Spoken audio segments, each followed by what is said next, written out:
Thanks to those joining me live and to those that'll be joining me and G Funk on Archive. We got three hosts tonight. We got D Style Boxing, we got G Funk, and the Flu is joining the show tonight.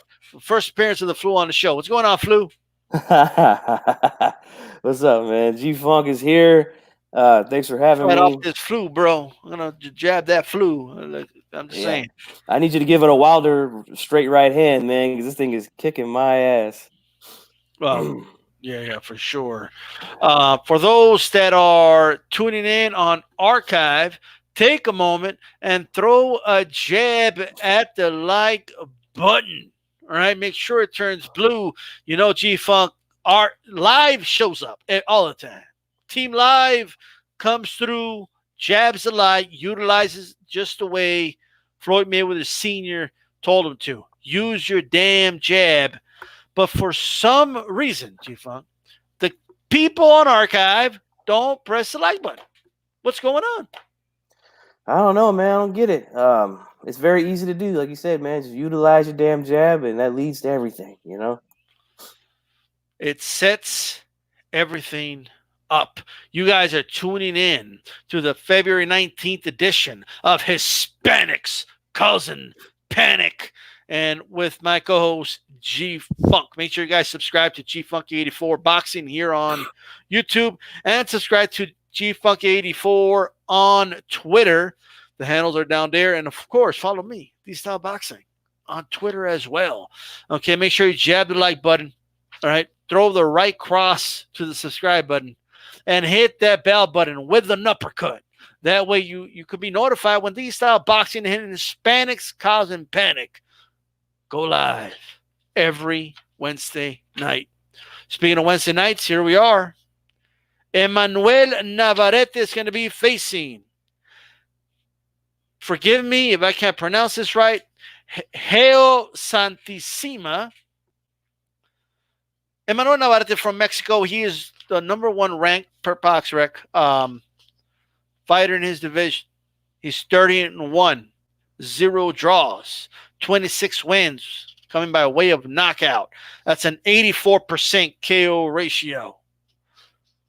He stands 5'7", 70-inch reach, 25 years old. He is an orthodox fighter. His opponent is ranked 63rd in the world. He is from the Philippines.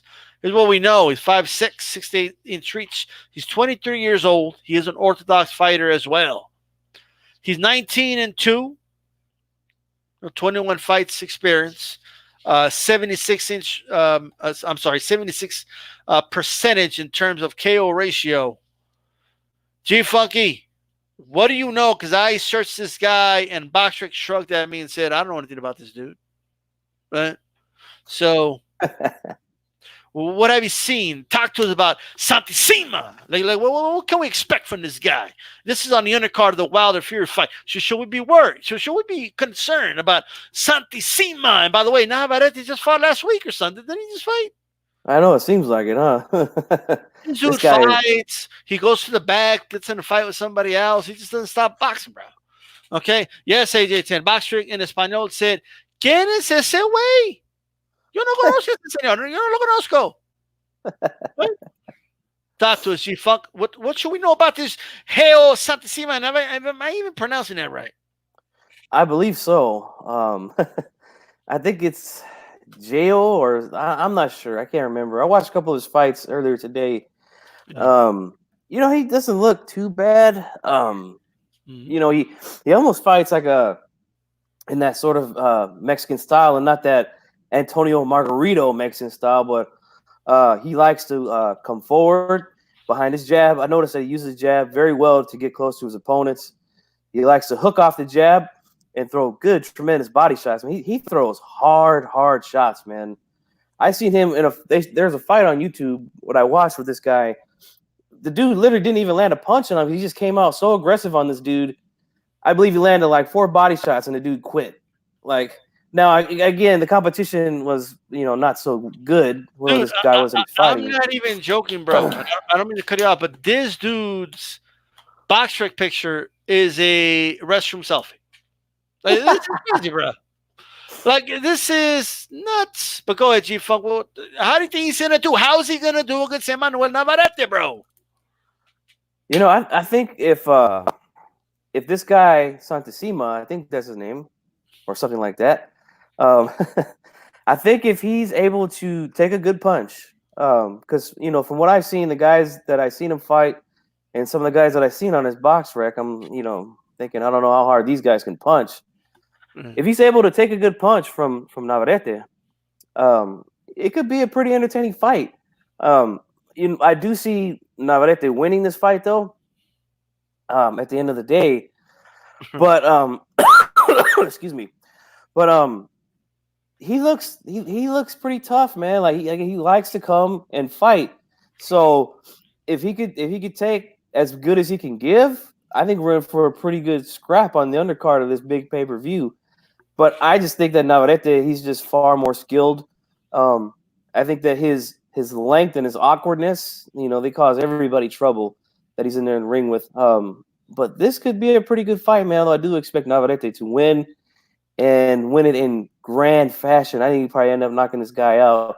I'm thinking maybe like 7, 8, 9 rounds, something like that. I don't see it going the distance, that's for sure, man. Yeah, I don't see this going the distance whatsoever. This is not the right show, but I'm going to ask anyway. Does Geo Santissima have a puncher's chance? Man, that's a good question. Like I said, from what I've seen, he was in there. The guy who he stopped in the first round in like less than a minute, I think. Dude was from like Indonesia or something. Like never even heard of this dude. But he's shown some power. I mean, you see, he's got 21 fights and 16 KOs. So I mean, he's been knocking guys out overseas, over in the Philippines or in the Pacific Islands area. Hey man, anything can happen here. He throws hard. That's one thing I noticed. A lot of his shots that he throws, I mean, he's throwing with full power, man. He tries to hurt you with his shots. So he could very well have a puncher's chance here against Navarrete. Although we've seen Navarrete in there take good shots from guys. He doesn't mind going to war. If you just go back and watch his fights with Isaac Dobe, you'll see that there were some rounds, man, that were just like, whoa, man, these are some good rounds. He's given as good as he's taken. And the real test is on Santissima to see if he's able to take Navarrete's power. If he could do that, man, I'm telling you, man, I think this could be, if I could quote the great Jim Ross from pro wrestling, a barn burner. Man, this is gonna get burned, bro. Though, Dark Vader, what's going on? DC salute. This dude's box rec pick is a selfie in the restroom, bro. Right? I mean, this dude. Look at me. I'm a good fighter. I got a 6-pack. Look. You know what I mean? Like, bro, it almost looks like he's in a massage parlor. Or something like that. He's in that massage parlor where Josué hangs out at, bro. What is going on, bro? Right? He's like, I don't know if this dude's a boxer or some like dude that's trying to press girls on Instagram. I don't know, bro. You look like you're looking for a happy ending right there, man. Yo, it ain't gonna be a happy ending. Not on Saturday. This is on the undercard of Wilder versus Fury. Emmanuel Navarrete. I mean, this dude could end up being like the, kind of like Finito Lopez was to like Tyson, bro. You know what I mean? Like just appearing on his undercards. If the dude was smart, he would just do that. Just put me in the undercard of Wilder. Right. And he was on the undercard of Fury and Walden. I think that was the last time he was on a undercard of a big fight, and he got to stop us there too. So Navarrete, man, some of these fighters need to take notes, man. This guy is doing his thing. He's active, and I mentioned this on I believe it was Monday's show. How the reason why I think a lot of guys aren't so active is because they're weight bullies. They don't fight near the weight that they are when they walk around. I believe this guy fights around where he normally walks around, and that's why it's not so hard for him to get in shape and to stay in shape and be ready to fight so often like he does. Absolutely. Shout out to Kenneth Johnson and Christian NWO. Make sure you guys throw a jab. Throw a jab at the like button. Tune into Hispanics Causing Panic. This is the February 19th edition. Stay right here. We got a lot of great stuff and content coming your way. Make sure you share this video to your social media platforms. All right. Check this out. All right. Check it out. Ain't no way Emmanuel Navarrete, okay, who fights like 20 times a year, some shit, okay, some crazy shit, right? Ain't no way this dude is gonna lose to a dude that takes his own selfie for BoxRec, bro. It ain't gonna happen, right? I refuse to believe that. It is not gonna happen. Mexico will defeat the Philippines, okay, and that's it, bro. Right? Ain't no dude taking selfies of himself in the restroom or massage parlor, where the fuck this dude was. Ain't no way this guy, okay, is gonna beat Emmanuel Navarrete, which brings me to this, bro. Right? I understand that he's active. I get it. Okay, do your thing. You're on the undercard of this, big pay-per-view and all that. Like I say, if I was him, I'd be, hey, keep putting me on his undercards, right? But when are we gonna get him in the ring with one of the top guys, bro? You know what I mean? I want to see him in the ring with Ray Vargas, man. Yeah, that's what I want to see. Like, that is the fight. If you're not going to fight Ray Vargas, then what is there left to do, bro? You know what I mean? Like those are the two top dogs, and you can't have two, bro. I remember there was a time, man, where, and we're going to talk about this later, bro, but there was no room for two Mexican champions in the same weight class. You know what I mean? Mm-hmm. Like Eric Morales couldn't walk anywhere. He couldn't have an interview without people being like, are you going to fight Barrera? Are you the Mexican champ or Barrera the Mexican champ? You know what I mean? Ray Vargas has to get in the ring with this dude, okay, and vice versa. Let's get it on, bro. And if he's not going to fight Ray Vargas, move up. There's plenty of work on at featherweight. I agree 100%, man. Ray Vargas and Emmanuel Navarrete will be a beautiful fight, I think, man. And like you said, if that ain't gonna happen, then move up. There's Leo Santa Cruz there, I believe, at 126 still, right? Or is he at 130 now? Yeah. By the way, Christian Bill said, I saw a video of him wrapping his own hands sitting on the ground. Like, that's supposed to impress me or something. You know what I mean? Wow. Like, he wrapped his own hand. But or maybe it means dude don't even got a trainer, bro. Okay. You know what's funny is you bring up Ray Vargas, and I just thought about it right now. Yeah. Since we have like a cross promotion thing going on here, like why can't they do the same? With Ray Vargas, like it was a perfect time to do it, bro. Yeah, right here. Like the top ranked fighter against Navarrete, bro. Why not? He's PBC right now, Navarrete, so why not? Is he PBC? No, I think he's top rank. Top rank. Yeah.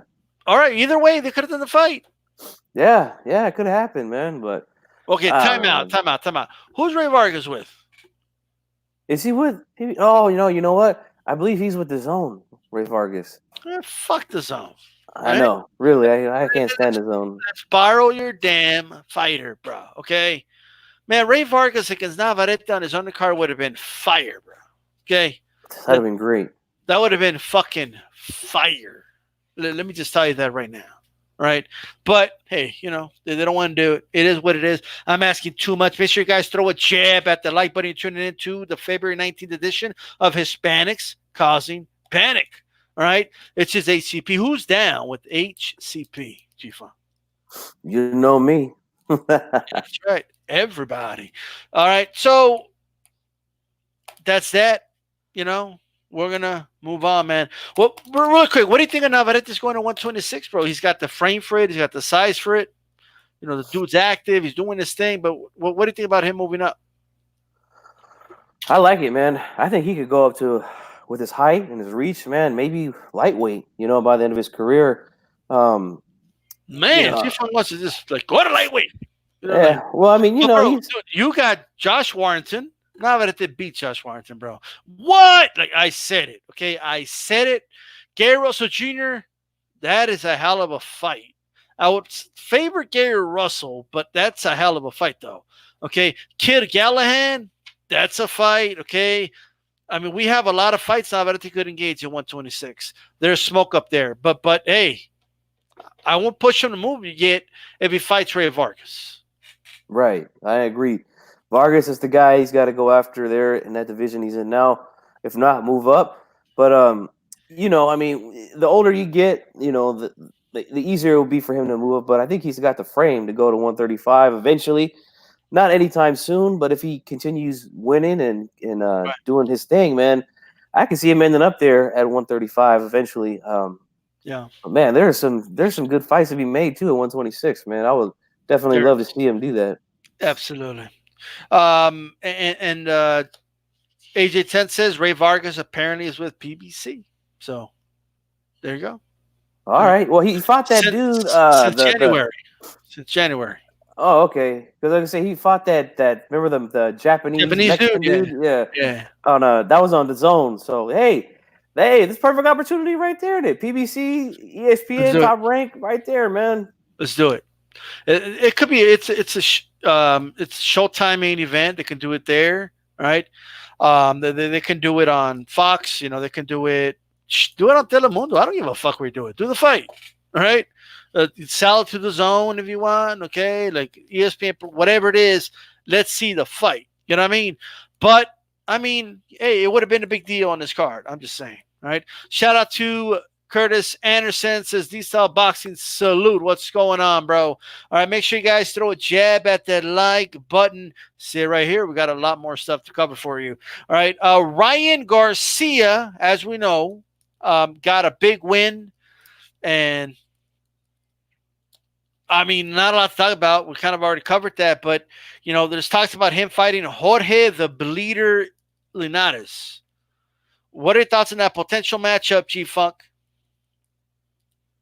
I like it, man. I think it's a real good test for Ryan Garcia. He's coming into his own. He's starting to show some good power in his fights. 2 back-to-back first-round knockouts against 2 guys who, in Fonseca, everybody said he's a tough guy. I don't think he'll be able to knock him out like that. He ends up getting him out in 1 round. The other guy, people said he was afraid, ducking, gets them both out of there in 1. So I like the way he's moving. I like the way he's taking these fights seriously. And I think that Linares, at this point, Linares has still got something left in the tank. I know some people don't think he does, but Yeah. I still see him as fast as ever. I still see him showing good power in his fights.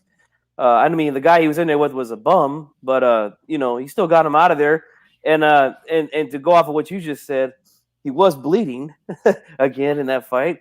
I think that might be, if that fight does happen, which it looks like it probably will, man, it could be stopped on cuts, man, because that dude, he is a bleeder if there ever is one, man. I mean, I think if I stood in Linares' face right now with this cold that I have and I just coughed, a hard cough in his face, he'd probably start bleeding, And so I think Garcia will be able to touch him with the jabs, quick jabs, and cut open those eyes, man. And they might end up stopping that fight on cuts, but I do think that Linares has got the speed, the timing, and the power to test Garcia's chin, taking him some deep waters, give him a little bit of trouble, and let's see what he does with that, man.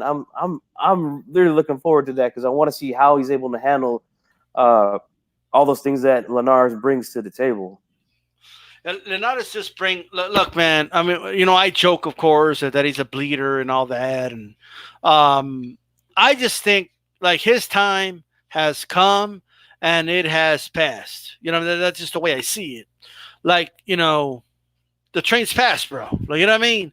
And it's clear to me that he's being used, as a stepping stone for Ryan Garcia. What I hope is the following is I believe Linares knows this.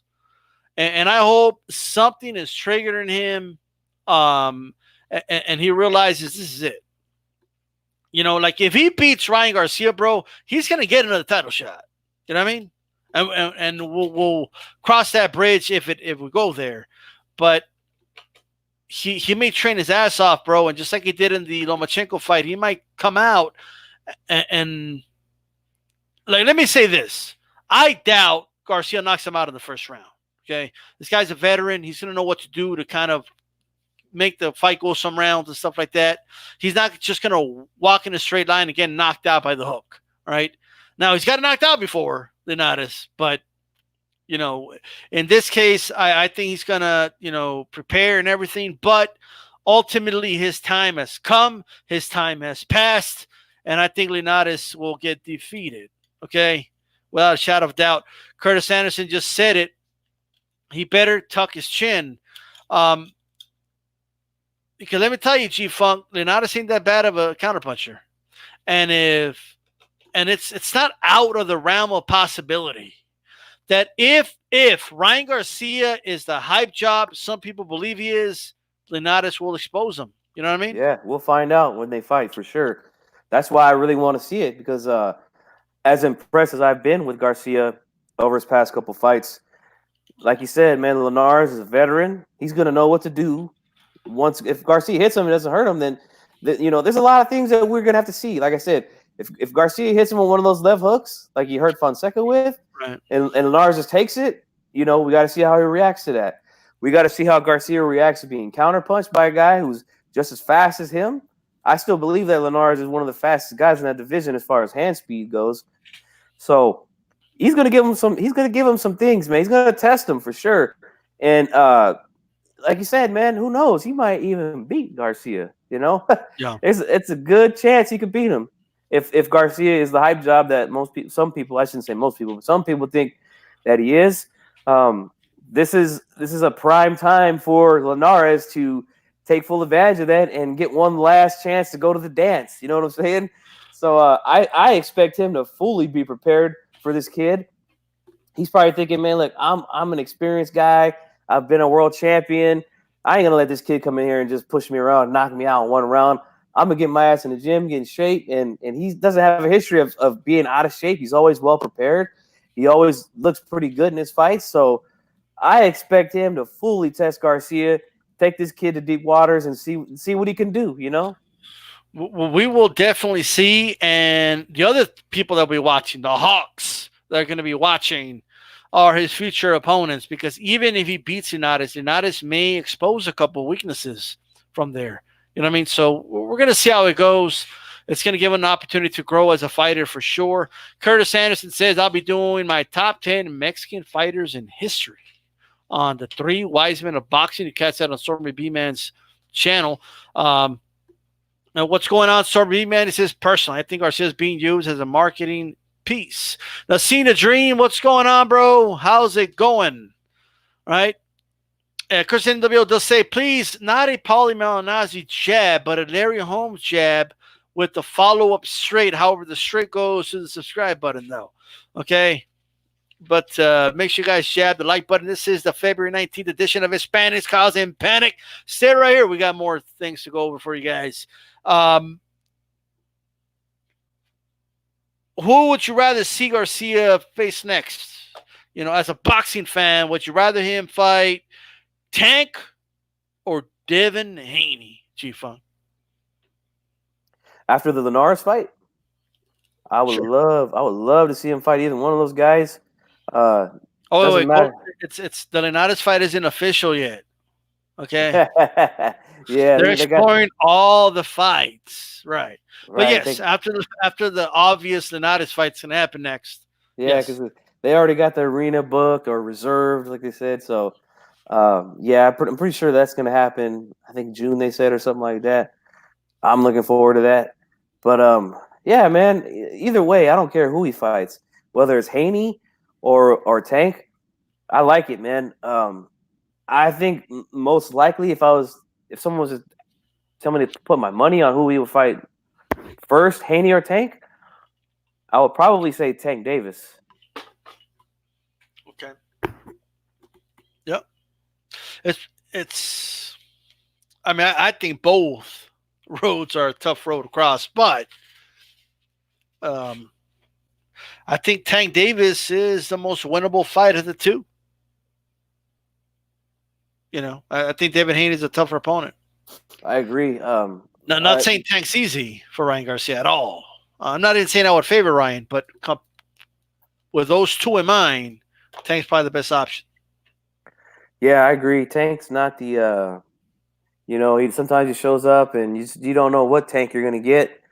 You know, at least with Haney in his young career, he's been fully prepared for every fight. So that's the reason why I would agree with you and say that I think that Haney would be the tougher matchup for Garcia. Yep. But I still think that fight's a 50-50 fight right now between Garcia and Haney. If they were to fight right now, which I don't think, I think they're planning on building that thing up, man. Probably will. Yeah, they're gonna build that thing up for a year or so, and I think it's gonna be a big event, man. If they could both stay undefeated, both become champions, man, that would be a huge fight, I think. That's right. All right. We'll see where things go for Ryan Garcia moving forward. At the end of the day, these guys got to fight each other. No doubt about that. David Garcia won. What's going on? He says, hello, what's good? What's going on? D Styles and G-Funk. Devin Haney is more his size. That's what I want to see.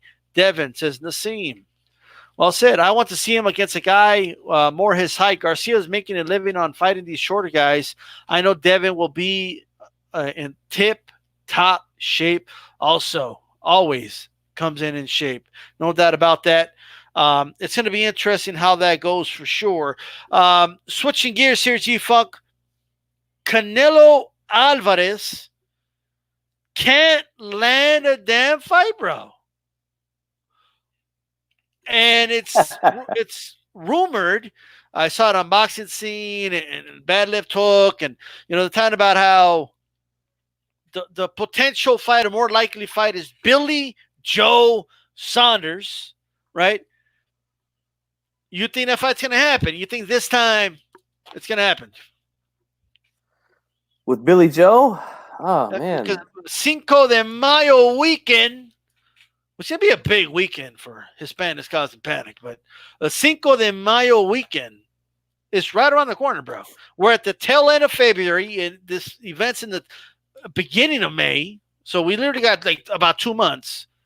They got to start a training camp sometime, so Golden Boy has to land a fight. I mean, pretty soon here. Yeah, it's getting a little, getting down to the wire, getting the clutch time here to find Canelo a dance partner. I don't know, man. I just find it a little odd that this guy's having so much trouble finding someone to fight. Gonna go over the names. Charlo. People say, it's Al Heyman. Like, what I mean? Heyman's fault, yeah. Right. Murata. They were talking about fighting Murata in Japan. In Japan. Wow. The dude said, nah, I'm good. Yeah. In his home country, he said no. Callum Smith. Nope. Nope. Don't want it. I'm good. Caleb Plant. Nah, I don't want it. Bill Joe Saunders reportedly had said no to it earlier. That's what I heard too, yeah. You're telling me all these guys from different promotions, by the way, Murata, Callum Smith, Caleb Plant, Bill Joe Saunders, Charlo. I mean, holy shit, bro. Just about every, nationality that participates in boxing said, nah, I'm good. Just about. And now, reportedly, he might fight Billy Joe Saunders. I don't even know if the fight's going to happen. I don't know who's, like, I just don't know right now. But what do you think, G-Funk? Excuse me. Yeah, man, it's a little weird how this guy can't find someone to fight. And all the guys you named off, they're all like, I'm good, man. It kind of makes you wonder what's going on over there at Golden Boy or the Zone, whoever's in charge of this, whatever, Canelo. I don't know what's going on with him nowadays, but it wasn't like, I'm thinking, man, like in the past of the guys who were in Canelo's position, it was never this hard to find a fight. Never. People are saying because they're scared. These fighters are scared. They're scared, bro. That's what De La Hoya said. And Cucuy. Like, we're gonna change the name to the Cucuy, bro. Okay, he's a Cucuy. Like, motherfuckers turning down life-changing paydays, bro. Like, what the fuck's in his contracts, bro? These dudes are like, oh, all right, looks good. Okay, you got to sacrifice your son. And what? What the fuck is this? I can't sign this. Do you want the fight or do you not? Do you want to fight Canelo? I'm just saying, bro. Okay, all right. Like, I am just saying, bro. Like, what is going on? Like, you know, like they're reading. You got to shoot your dog. What? Like, what is going on? What is in these fucking contracts, bro? Something strange for what sure. What is causing a Japanese fighter, 2 UK fighters, okay, a fight out of Nashville, okay, Charlo from Texas, and, you know, Murata from Japan? What is making these dudes say, nah? All these different walks of life saying, nah, I don't want it, bro. The one that's the most peculiar to me is the Murata guy from Japan, because he's fighting in his backyard. Like, Canelo's willing to fly all the way over there to Japan to fight this dude, and he said no. So, you know, and according to the Golden Boy himself, everyone's afraid. Let me try it. I'm a little sick. Everyone is afraid of Canelo. Nobody wants to fight Canelo. I don't know what's going on here. Let's make these fights happen, guys. Like, give me a break, man. This is crazy. This is the fight of your life. No more chances for you. Never. No more. Like, look at the fuck. Shut the fuck up. Right? First of all, Canelo doesn't have to fight on Cinco de Mayo weekend, okay? Dude is getting, okay, I don't want to hear they make more money on this day, that day. The dude is getting a guaranteed amount, whether the dude fights in January, December, May, okay? The dude fought Rocky Fielding in December, bro. He fought Kovalev in November. I don't want to hear, but the fight's got to be. It's got to be in May. Okay? Right. Well, they made it like when Caleb Plant said, you know, I still think Caleb should have probably taken that fight, but when Caleb said, hey, I need more time to recover, like, the perfect comeback would have been, okay, right? We'll see you in June. And what the fuck is Caleb Plant going to say then? But no, you got to be a diva, right? It's got to be in my date. Mm-hmm. You got to fight me when I want to fight you. Por mis fans. Mis fans quieren verme a mí. Me en toda mi gloria en el 5 de mayo. Yeah. You want to see me. It's crazy. Me. Like Canelo literally believes that these Mexican national holidays revolve around him, bro. Like, he literally believes that. Yeah. It's his thing, like, now. And Cinco de Mayo falls on his date, not the other way around, bro. Okay? Mexican Independence Day falls on Canelo's day, not the other way around. Like, it's his day, bro. Okay, and even though he made accommodations for Kovalev, even though he made accommodations for freaking Rocky Fielding and did not fight them on these holidays, now it has to be on the holiday. It's gotta happen. 5 de noviembre, says BFTV. That's right. Okay, Charlo needed to do Playgirl photo shoot with Oscar to get Canelo. That's it. That's it, bro. You're like, wait, whoa, what? Wait a minute, is this shit on here? I had his lawyer read it. You're disgusting. They walked away. The contract says whoever he fights is going to have to spatula Oscar. That's what they're going to have to do, absolutely. Yeah, well, you're right. He made accommodations for Kovalev and used the Dia de los Muertos holiday there. So, you know. Mira, Canelo es el más chingón de todos, y si quieren pelear con él, tienen que pelear con él y ya, okay? Peleen con él ya. Shut the fuck up, all right? This Canelo fans coming out. If you want to fight Canelo, Canelo is this and he's that. Dude, the dude's getting carried away, bro. Okay? Yes, it's true, guys. The A side has always had A side demands. But like, there's something weird about all these. Let me tell you what never happened, G-Funk. Okay? You never heard stories about 1, 2, 3, 4, 5, 6 dudes turning down a fight against Floyd Mayweather. Never. It never happened. Never happened to Oscar. Stories, never happened with Oscar. Dude, you know what people feared? Tyson, bro. People feared Mike Tyson. You never heard about 6 dudes saying, nah, I don't want to fight the dude. I'm good. I don't want to fight Tyson. Dude, I never heard about 6 dudes turning down a fight. I never heard of that. And you can't say it's Al Heyman. It's dudes from their own outside, bro, from the Zone, dudes from ESPN Plus, dudes from PBC. It's the whole nine, bro. Everyone's like, nah, bro, what? Caleb Smith looked at that and he's like, I have to come out to fuck the queen and said, God save the queen. What the fuck is this? Okay, this is just not right, bro. I'm just telling you right now. BFTB says Oscar is doing all this just to fight Liam in a rematch, and nobody wants to fight him. Ashley yesterday said they wanted because they want to do the damn fight with what's his name, homeboy? Holy shit, Munguia. Oh yeah, Munguia. Well, I don't know, man. You think that's gonna happen, Munguia? I don't know about next, but it'll happen down the line. And if they don't have any options, they'll probably do it. If they have no more options. If they have no more options, he'll probably just have to fight Gennady Golovkin, even though he doesn't want to pay Gennady Golovkin. Right? But first of all, Canelo acts like he's the one paying. Like, Canelo's like, but I don't want to pay you, though.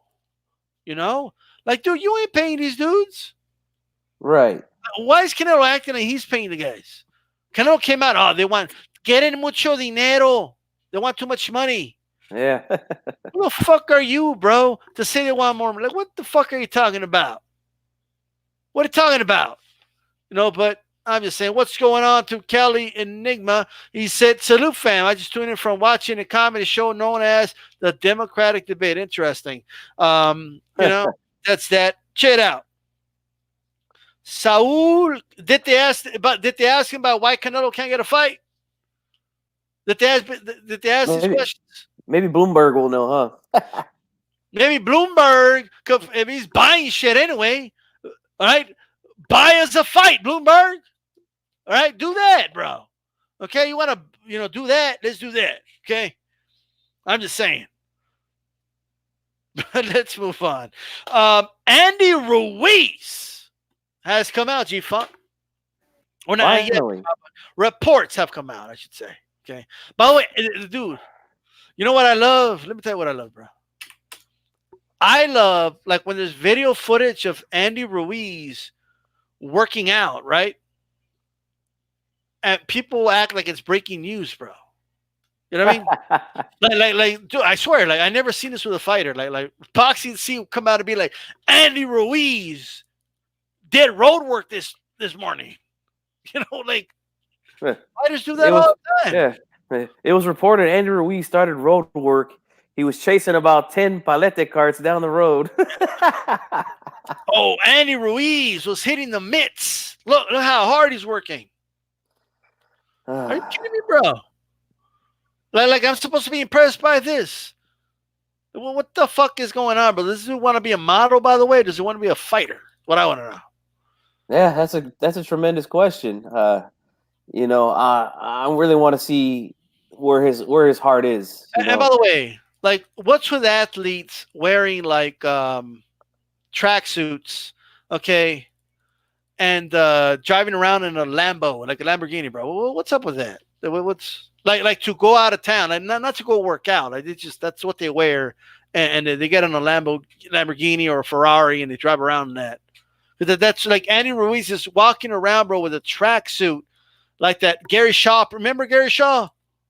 Yeah, I remember him. Yeah, ain't nobody believed Gary Shaw was working out, bro. Ain't nobody believed that. Okay, but dude always had like tracksuits on, usually like a blue one. You know what I mean? Ain't nobody believe you, Andy. Like when like dude's getting in a Lamborghini, he's wearing a tracksuit, he's getting in a Lamborghini, and he's eating a Snickers while he's doing it, bro. What's going on? Ain't nobody believe this dude, bro. No. And this is the type of important shit that the Democratic Party should have addressed in the debates, bro. You know what I mean? Like, what do we got to do to make sure Andy Ruiz has a proper training camp? You know what I mean? Like, we need to figure this out, right? I'm just saying, bro. Right? But Andy Ruiz, it's being rumored. Bad Lift put something out there about it. So the more than likely, Andy Ruiz versus Luis Ortiz. Let me tell you something. If Andy Ruiz is going to fight Luis Ortiz, he better come in shape. You know he what I'm talking damn about? well better come in shape. Yeah, because he'll get knocked out. He's not going to move around the ring the way that Joshua did in that second fight. We So, needed to get a tracksuit for Joshua. That's the dude that should be wearing a tracksuit. right. Yeah, you're absolutely right, man. If these reports are true that he's fighting King Kong Luis Ortiz, he better be in tip top shape, man. Ain't no I messing don't want around to with this cut you dude. off. Like I don't want to cut you off, but Callie says Andy did a drill on a football field. Breaking news, everybody. You know what I mean? And then all his fans, and not that I'm not a fan, but there's those yes men fans of Andy Ruiz, right? Oh, don't tell them. Don't listen to them, man. They're haters, bro. They're haters. Let me tell you something. Mhm. Okay. These dudes are like applauding Andrew Ruiz. Yeah, you go champ. First of all, stop calling him champ. He lost the title, right? But you go champ. You got this, bro. Yeah. What do you think now, haters? What do you think now? He did a drill on a football field. You know what I mean? Luis Ortiz was sprinting today. Luis Ortiz has been working out since November. Absolutely. Right. Canelo You versus got Elizabeth Warren, says BFTB. Holy shit. But Canelo, you said that a woman can never beat a man inside a boxing ring. You said that. Sí, se lo dije, pendeja. Anyway, but what do you think, man? Luis Ortiz, Andy Ruiz, good fight or what? It'll be a great fight if Andy gets his ass in the gym Mhm. and gets to work, man. Because this guy, you don't want to play around with this dude, man. This guy will knock you cold out. He's got the power and he's got the skill to do it. We've seen him hurt several guys, including the guy who's fighting Saturday, Deontay Wilder, when they fought the first time. So Ruiz better be prepared, man, if he's going to take this fight.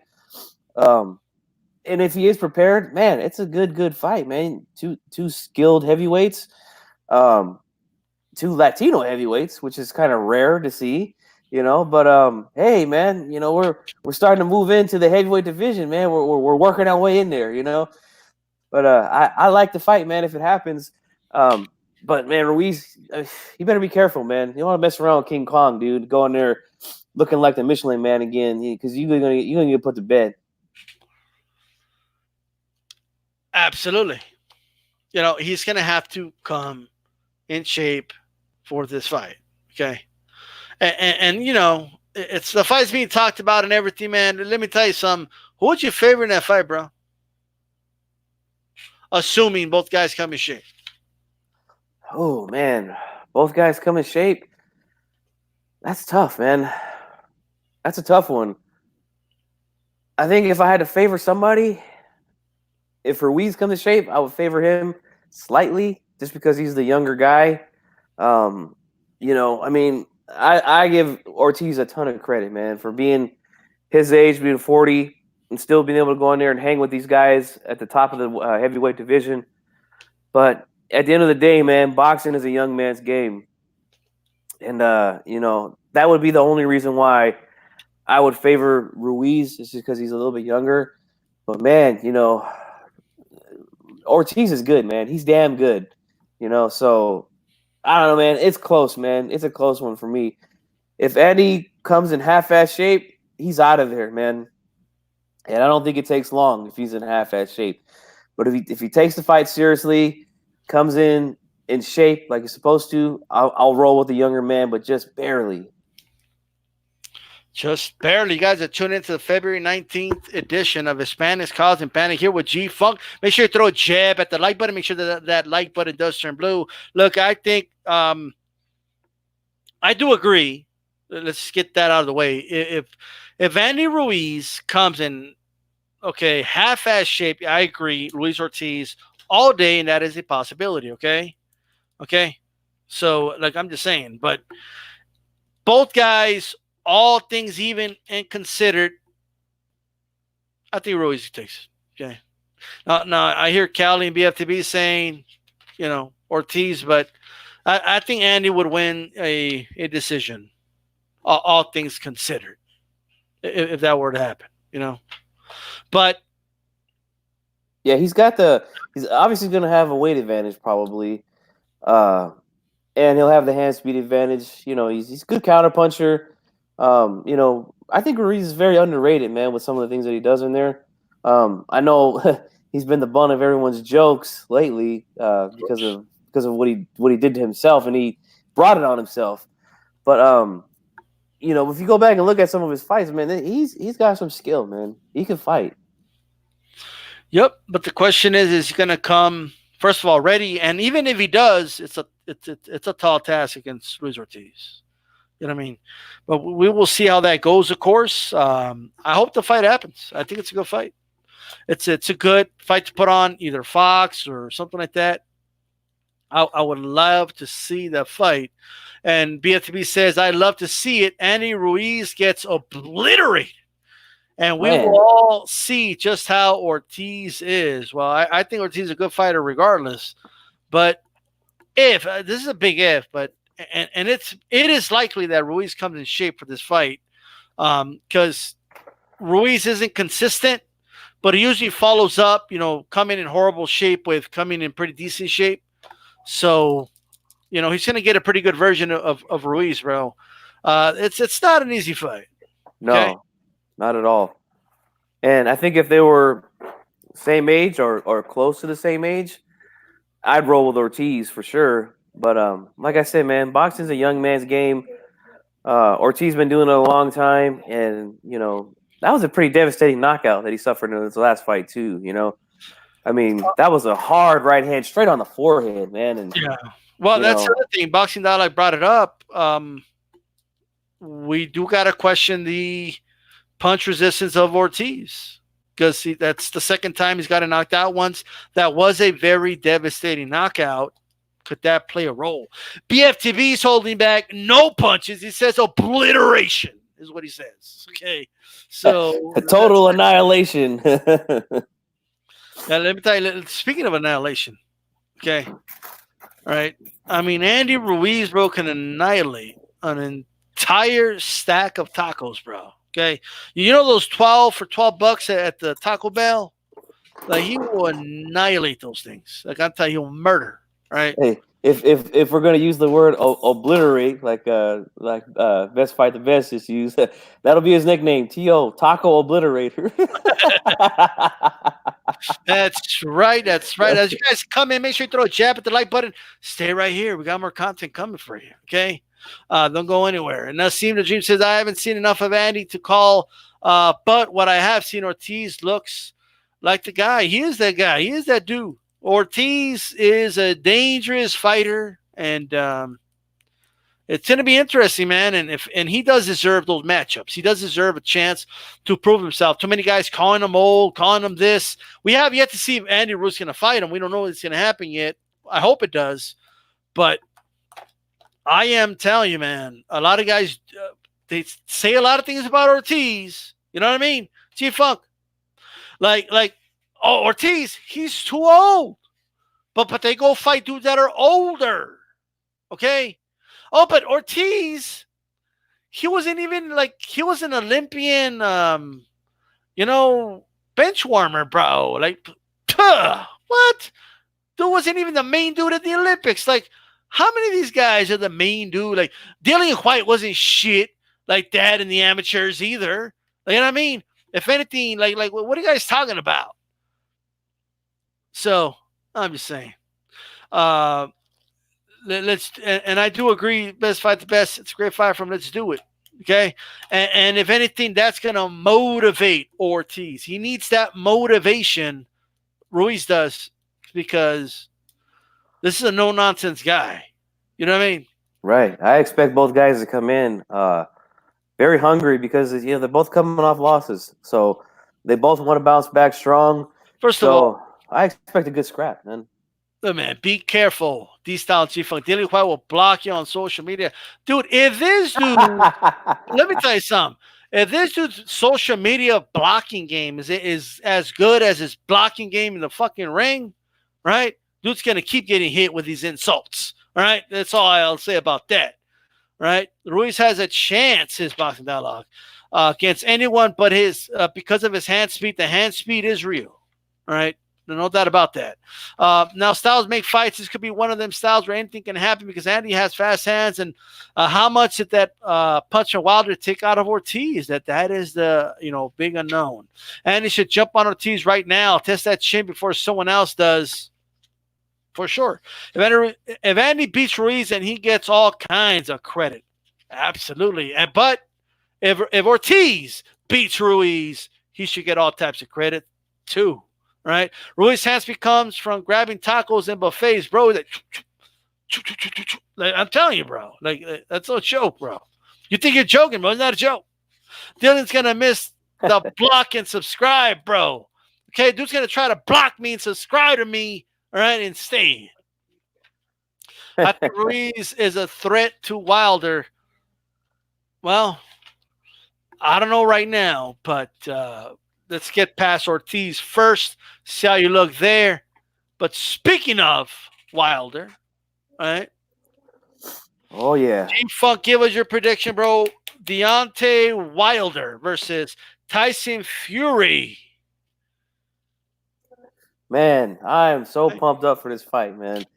I just did my prediction video earlier this week. So if you guys that are listening, you want to go to my channel, check it out. It's a pretty detailed breakdown that I did from my perspective. So I'll give a little condensed version of it right here on my boy D Styles channel. Go ahead. So my prediction is this, man. I'm rolling with Deontay Wilder by knockout. Especially from what I was hearing today at the press conference. They had, I don't know if you've seen it, but they had both fighters on, and then they had both of the main trainers on. And Joe Tessitore asked Tyson Fury and his trainer, like, why come in so big? Like, I guess he's around 270 or something like that. And, they're talking about knocking out Wilder. He keeps saying, I'm going to knock him out in 2. And that's what Tyson Fury's trainer said. He was like, look, man, this guy is 6'9". He can carry this weight. He wants to be a big, strong, heavyweight. I honestly, I think they really are trying to knock Wilder out, man.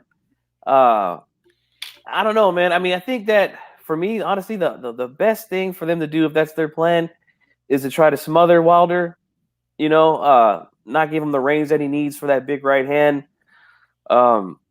If they're just bluffing with this whole knocking this guy out and things like that, and they decide to utilize the ring in Fury's movement, that weight won't help him. It's going to be slower, and either way, he's going to be slower than Wilder anyway.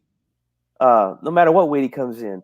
So I think that I think that Fury, throws a lot of punches. He disguises his punches very well, which is why he was able to land plenty of shots on Wilder in that first fight. Defense, again, I think his defense it's very overrated. He's got good defense, don't get me wrong, but he does make a lot of mistakes, which is why he gets hit plenty in all of his fights. Now against these guys like Schwartz, these type of dudes, he's going to look spectacular with the hands down and rolling shots against the ropes and things like that. Right. We saw where that got him with Wilder.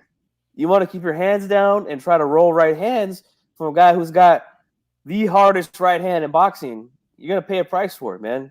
And he went down twice in the first fight, almost got knocked out in the 12th round. So I think that his defense is good, but it's overrated. I don't think it's good enough to avoid Wilder's big punch all night long. Plus, I've mentioned this on my video, and I mentioned this on several other channels that I've been on this week talking about this fight. To me, what I seen Wilder do against Luis Ortiz was he mixed in a left hook to the body off of his jab. And he was hitting Ortiz. I don't know if you noticed this, man, but if you go back and watch it, man, he was ripping Ortiz to the body with that left hook. And it was a thing of beauty, man. I mean, it was coming off the jab, it was coming hard and quick, and you could just hear that thing just boom, smacking him right in the side, man. That's going to help set up right hands to Fury. If he's able to land that early, That's going to set up right hands. Not only that, but that body shot could stop the fight here if he lands it on Fury. It's a hard left hook. But I also think that Wilder should be he should throw a lot more feints to try to disguise that right hand. I think he was very, very predictable in that first fight, which is why Fury was able to avoid so many of his big shots. But when he did the right thing with the right hand, he was able to land it. Now, I've seen him correct some of these things in his last couple fights against Ortiz in Brazil. So I expect him to knock Fury out, man. I do. But I just think this, man. If these guys fight 10 times, I think it's going to be kind of the same fight every time. Fury's awkwardness and his movement, it's going to give Wilder some trouble, but I don't think it's going to give him enough trouble to where he can't hit him. And I think he's going to catch him flush, and I think he's going to stop him, man. I really do.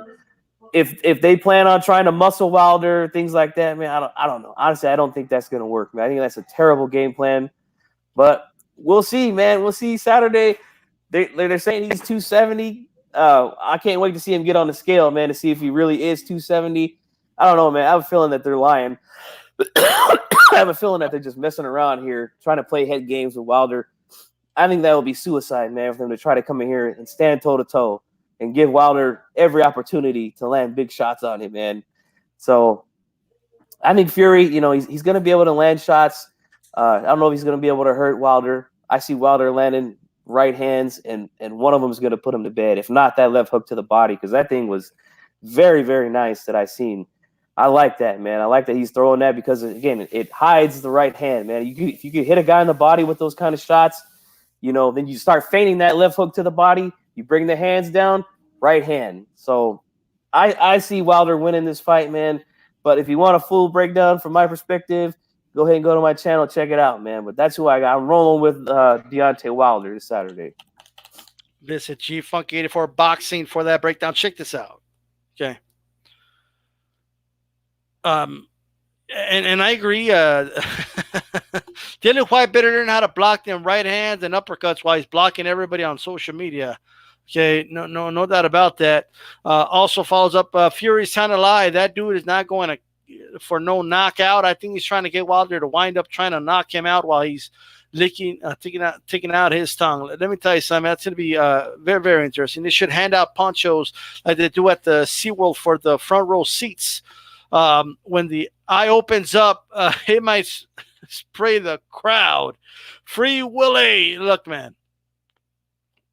I don't even think the scar is going to play a factor. He might get cut. If he does, by the way, he's fucked. Okay, if he can't see from an eye because of the blood, he's done. I forgot to mention that too. That's a good point. I forgot to bring that up.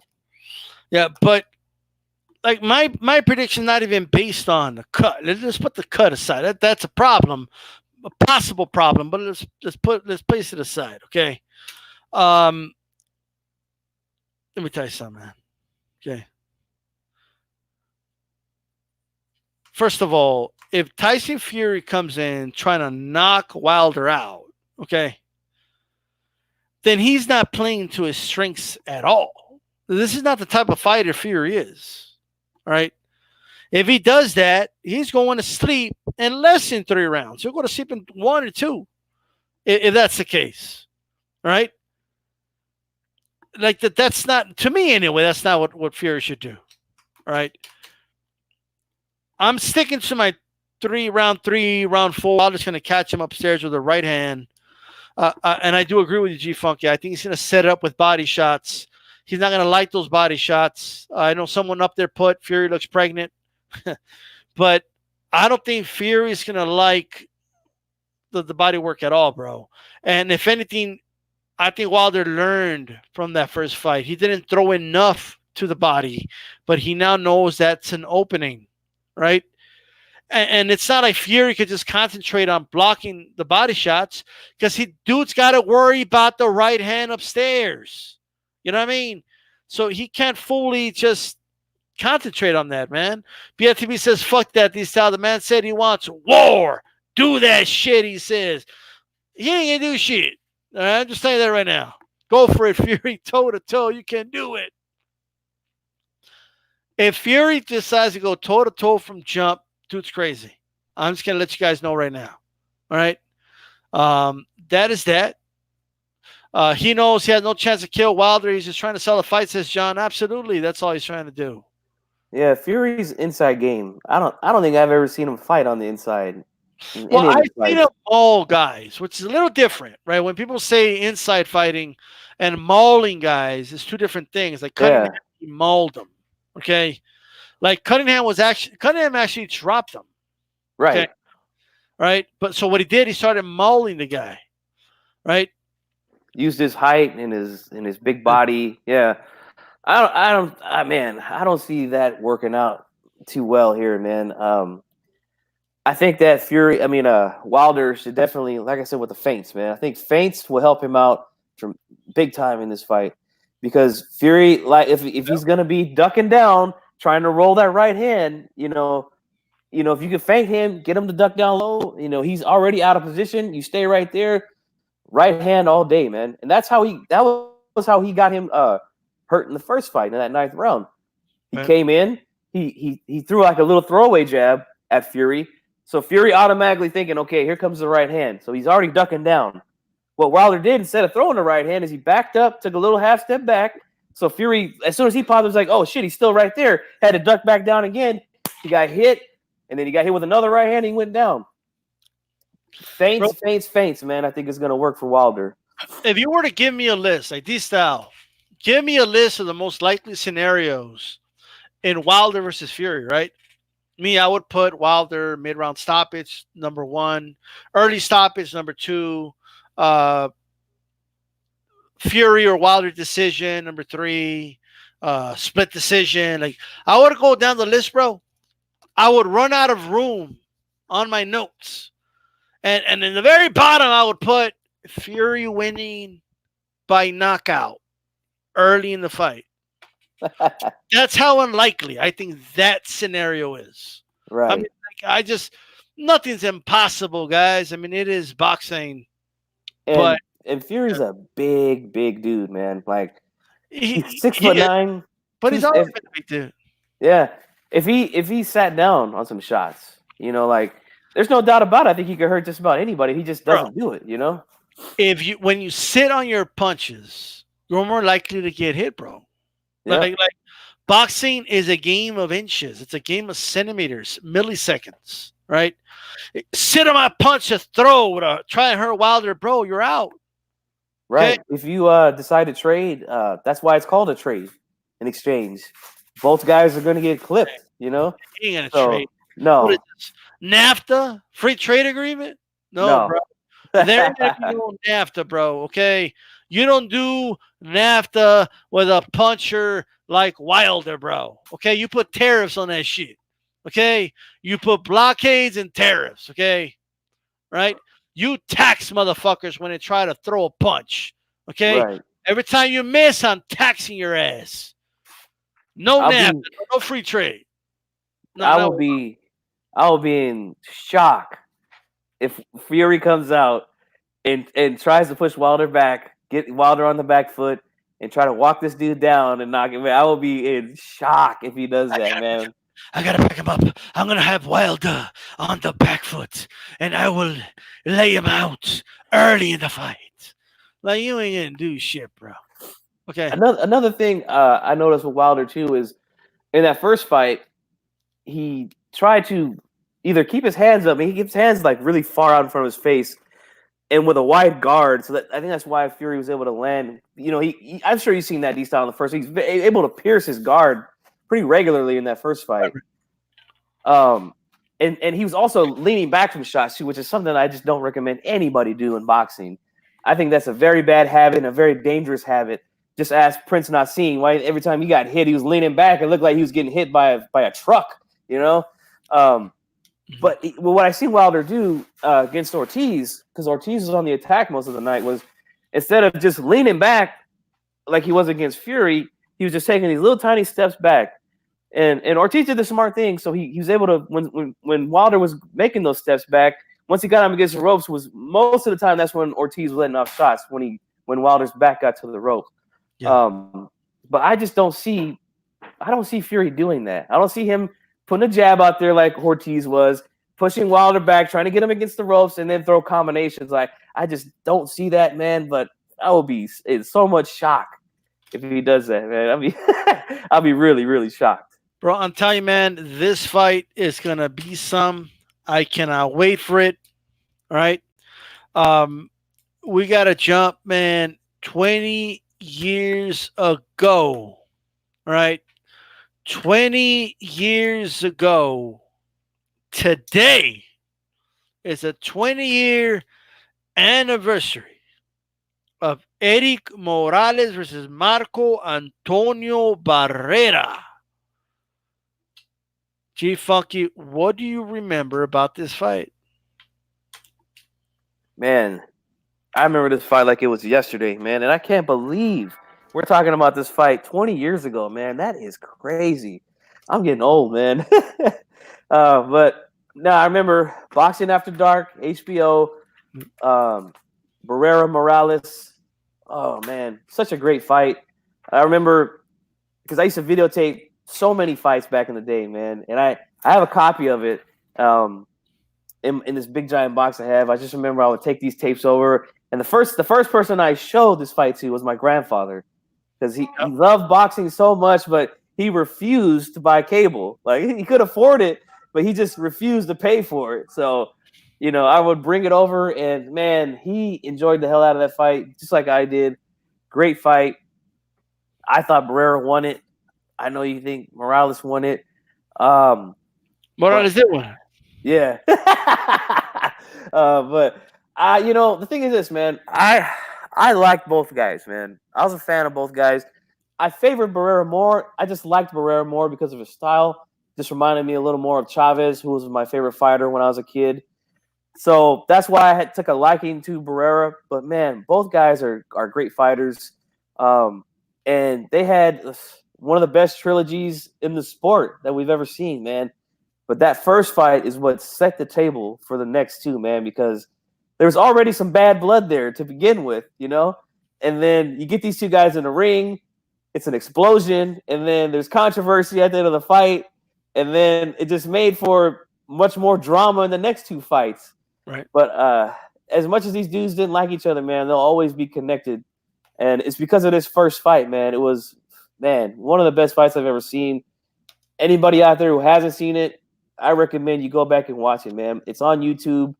Do yourself a favor, man. Get your popcorn, get you a beer, get you a soft drink, whatever it is you want to drink, man, and you will not be disappointed, man. This was a hell of a fight.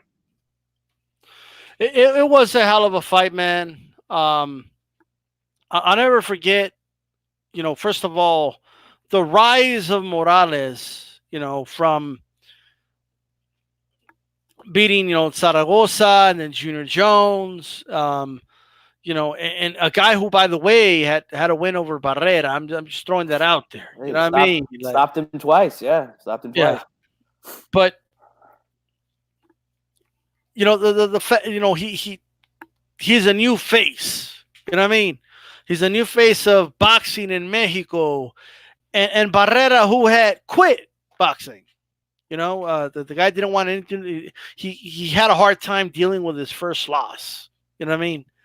Not like Morales. When Morales lost, he took it like a man, moved on. You know what I mean? Like, he didn't like cry in his house and shit like that. You know what I mean? But yeah, right. You know what? I want to. Go ahead.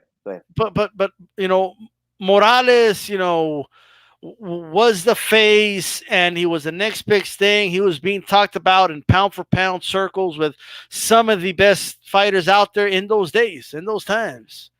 And he was up there. Skill wise, the dude was there. You know what I mean? But when Barrera, you know, decided, okay, you know, he started a little bit of a comeback, they started asking Morales, you know, like, you think you're better than Barrera? You think you can take Barrera? We don't think you can beat Barrera. But Barrera, you know, he's still the real dude in Mexico, not you. You know, and vice versa. The Mexican press really pushed the narrative of, you know, this rivalry. You know, they egged it on. And it got to a point where Barrera was sick and tired of hearing the questions. Barrera this, Barrera that. And the guy said, dude's not at my level. Right? Look at what I did to the dudes that beat him. And this fight will teach you everything about how in boxing you can't do, you know, triangle theories and shit. You can't do math that way. You can't say if this guy beats that guy, it means he could beat this guy. That's not because he beat this guy. That's not the way it works. If that was true, Morales should have stomped Barrera. If that was true, he would have destroyed him. But he didn't. It's styles make fights is the lesson that this teaches you. Now, not just in the ring, because even if you disagree with what I'm about to say, G-Funk, Morales was 5 times the boxer Barrera was. Skill-wise, just looking at the skills, what they brought, just those intangibles, he had him over Barrera. You know what I mean? But the one thing Barrera had, okay, aside from fast hands, dude had fast hands, okay?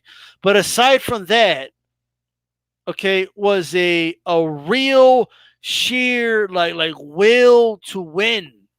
Like halfway through that fight, but Morales realized skill isn't going to beat this dude. Like skill alone is not going to beat this guy. This guy is made of something else. And I think Barrera used the fuel from the press in Mexico and in the U.S. as well, right, with HBO and all that. I think he used that fuel to take it to the ring. When Morales would land combinations on him, the reason, what kept him going was that sheer hatred that he almost instilled in himself about Morales. You know what I mean? And I'll never forget the sheer hatred these two guys had. Genuine hate. These guys hated each other, right? These guys were not in the ring trying to entertain us. Now, the fights were entertaining as hell, but they were in there trying to kill each other, right? Morales was trying to knock this dude out. He couldn't do it. He realized it midway. I still think he did enough to win the fight, but I mean, he went through hell to finish it. What were you Right. going to say, G-Funk? No, I was gonna say on the Junior Jones topic.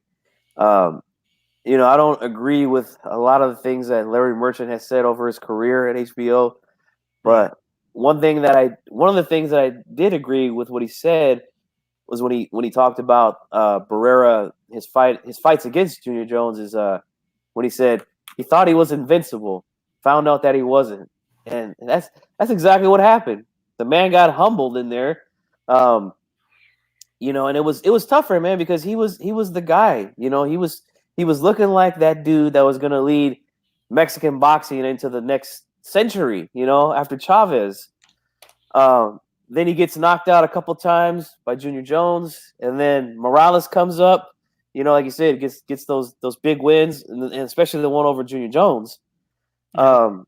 So yeah, I think you're right, man. I think that Barrera used that as fuel in this fight, and you could kind of see in that first fight, both of these guys wanted it bad, but after this fight, and they had the controversy about, well, I thought this guy won, I thought this guy won.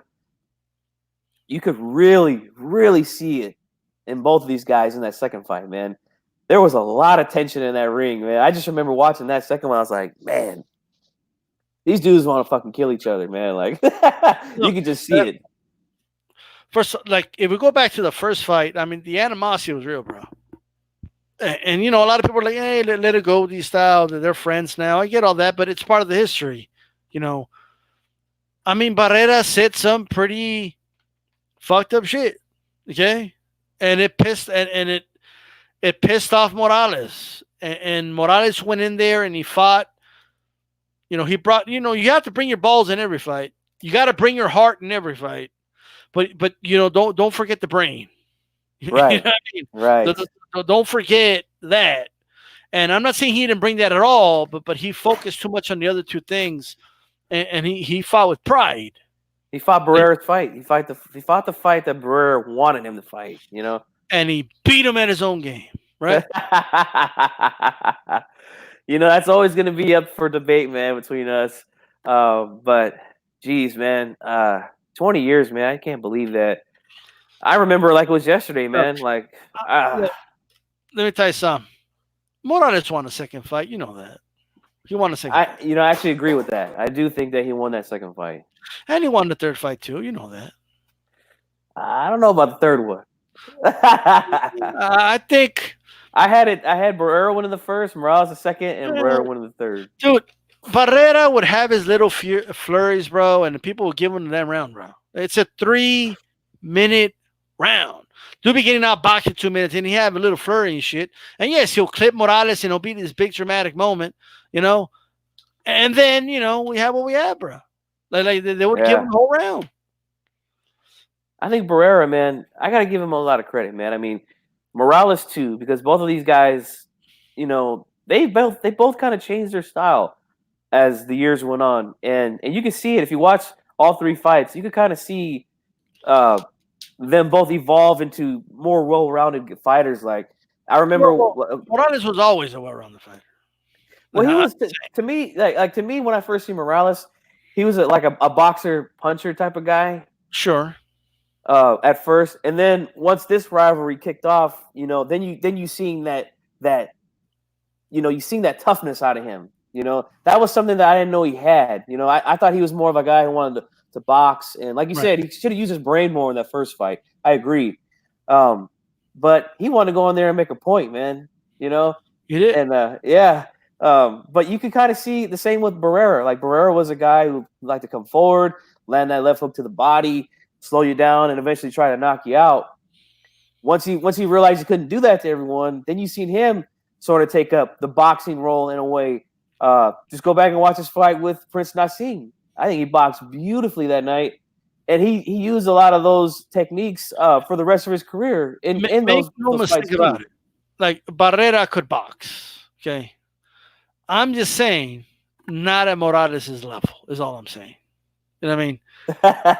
No, I'm serious. Like there's a he beat Junior Jones, Barrera didn't, bro. You know what I mean? He beat Pacquiao. That was a tail end of his career, and he pulled off a win against a Pacquiao that was hot, had just beaten the shit out of Barrera, right? I mean, he was beating Pacquiao. He was beating Pacquiao in that second fight too, just as easy as he did the first time. He just ran out of gas, man. He was dead. He was dead at that weight, But he's doing his thing. Yeah, when he had his legs, he was getting down, man.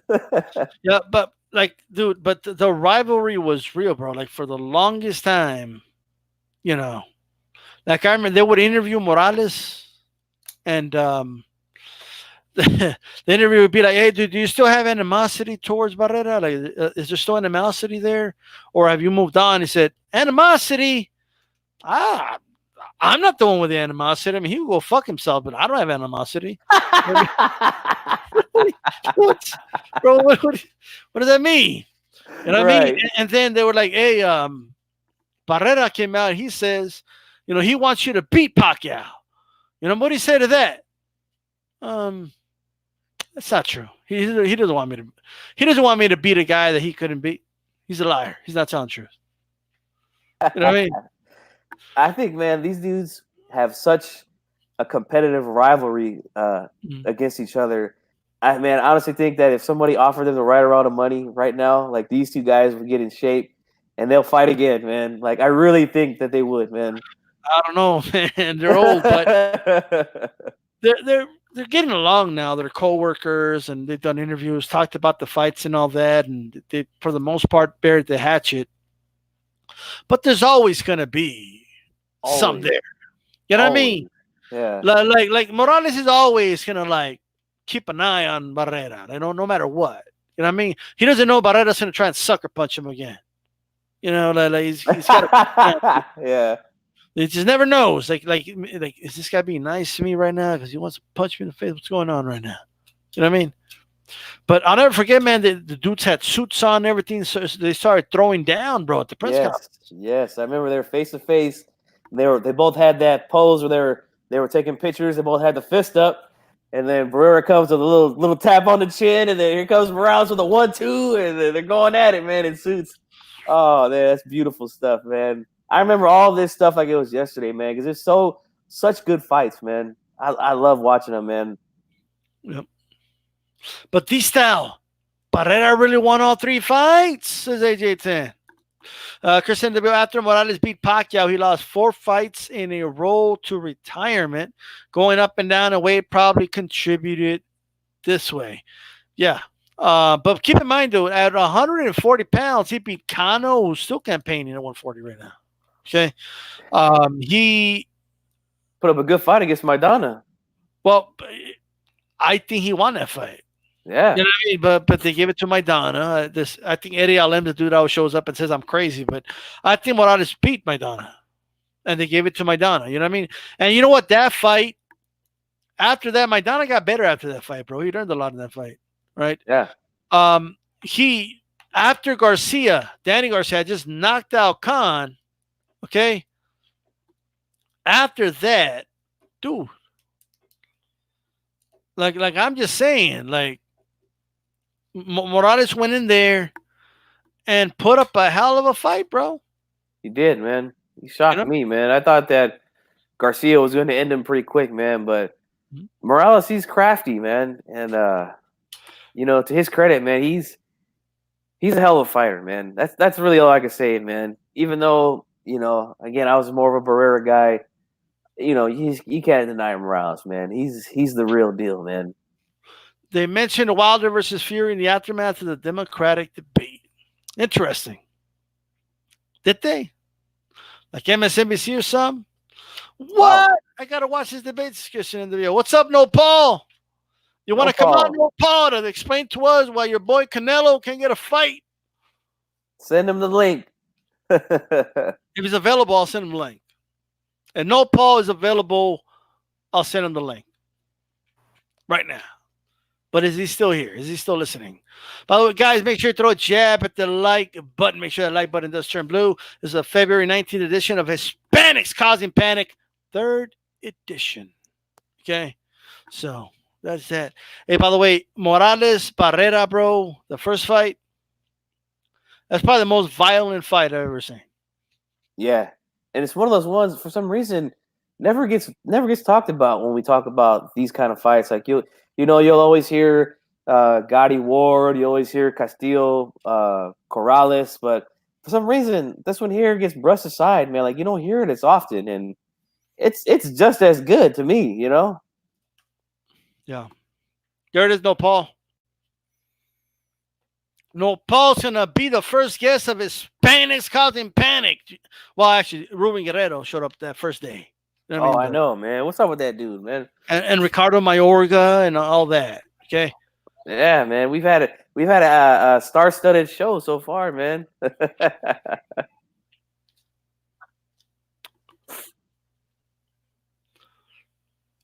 I'm interested to hear what he's got to say about. By the way, yes, Barrera versus Morales is better than Gotti Ward. Absolutely. I think so too, man. It was a higher level of boxing, far more skill. And it was, come on, guys, it was a world title. Like, you know what I mean? And these were the top 2 dudes in the division. A lot of people. There is this thing as a hierarchy in boxing. We're establishing a hierarchy, and this was the top of the top of the top. You know what I mean? Right, and I think people forget that first Gotti Ward fight, that was a 10-rounder. There was no belt on the line at all for that fight. No belt. What's going on, bro? I think I got that bro? Taco Bell. What's up, D-Style and G-Funk? I think I got that Taco Bell Wi-Fi right now. Aye.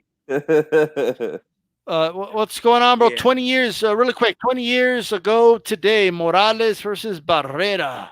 What you remember about those fights? Oh, they were great fights, and they were all pay-per-views, and I saw each one. I was pretty young. Yeah, they were really good fights. Some of the best fights I've ever seen, man. Yeah, and Morales won all those fights, right? No, Barrera. I think there was like one of the guys won like 2 and the other one won like 1. No. Yeah. Yeah. I mean, I could see officially. anybody saying that, believing that either one won because it was just that competitive, Yeah, it was. And those kind of fights, they throw so many punches, it's really hard to score, and that's just how those fights go. Right. A lot of chingazos in those fights, man. Absolutely. Yeah. So what's going on, Noel Paul? What's going What's on with up, man? Canelo, Why is everybody ducking them, man? They're pricing themselves out. Oh, so it's you're not placing any blame on Canelo. Nah, why would I pay? Why would I put blame on Canelo, man? You see his track record. He's got a resume that proves everybody wrong. I mean, you could say that he's a diva or whatever, but he's got names on his resume. He's negotiated fights with people. So why would I blame Canelo when I could blame the other guy? But all of them, like every single one of them, bro. Nah, you know what I think is happening though is I think that what Canelo, he doesn't want to pay some of these dudes money because he knows they haven't done much with their careers. So I mean, he's kind of using that maybe as an excuse, either that or the zone isn't giving them as big a budget. But well, I mean, look, Canelo's going to get his guarantee no matter who he fights. Like Canelo's getting in the ring with me, bro. You get their 3. How do we know that? That's what they report. Are they lying? Is Golden Boy did the lawyer lie then? I mean, they said that the contract was worth up to 365 up to, and we know that the first fight he wasn't paid the 35 million. When he fought Rocky Fielding, he was only paid about 15 million. As far as Murata, I know you guys mentioned Murata. As far as Murata, it makes no sense for Canelo to fight him on Cinco de Mayo or September. Why would he fight like that on those dates in Japan? Well, his team were the ones negotiating the fight to fight him in Japan, though. Like, why even engage in those negotiations if you're not going to do that? I think what it is they're going to try to save him for like December, try to squeeze him in there because, to be honest, it is an easy fight. And, why waste May or September on Murata? I think they're just going to, and they've been using Murata as leverage to negotiate with other fighters, which we know Triple G did that in the past. How are they using, hold on, let's backtrack. How are they using Murata as leverage to negotiate against other fighters? That's good leverage because all you got to say to the other guys is, well, we got other fights, so we don't need to negotiate with you. We're offering you the fight because, So you think they're like, oh man, he might fight Murata? Like you really think they're sweating that fight? Well, I think what it is it's probably like a negotiating tactic. They're using they got nothing but time. I know it seems like they're running out of time, but right now the reports are that they're gonna fight Billy Joe Saunders. Right. And another rumor is that they're gonna try to squeeze Triple G in for September. And I mean, we never know. That could be totally false, but I mean, they're probably negotiating with the other dude. What's his name? Smith. They might fight him in.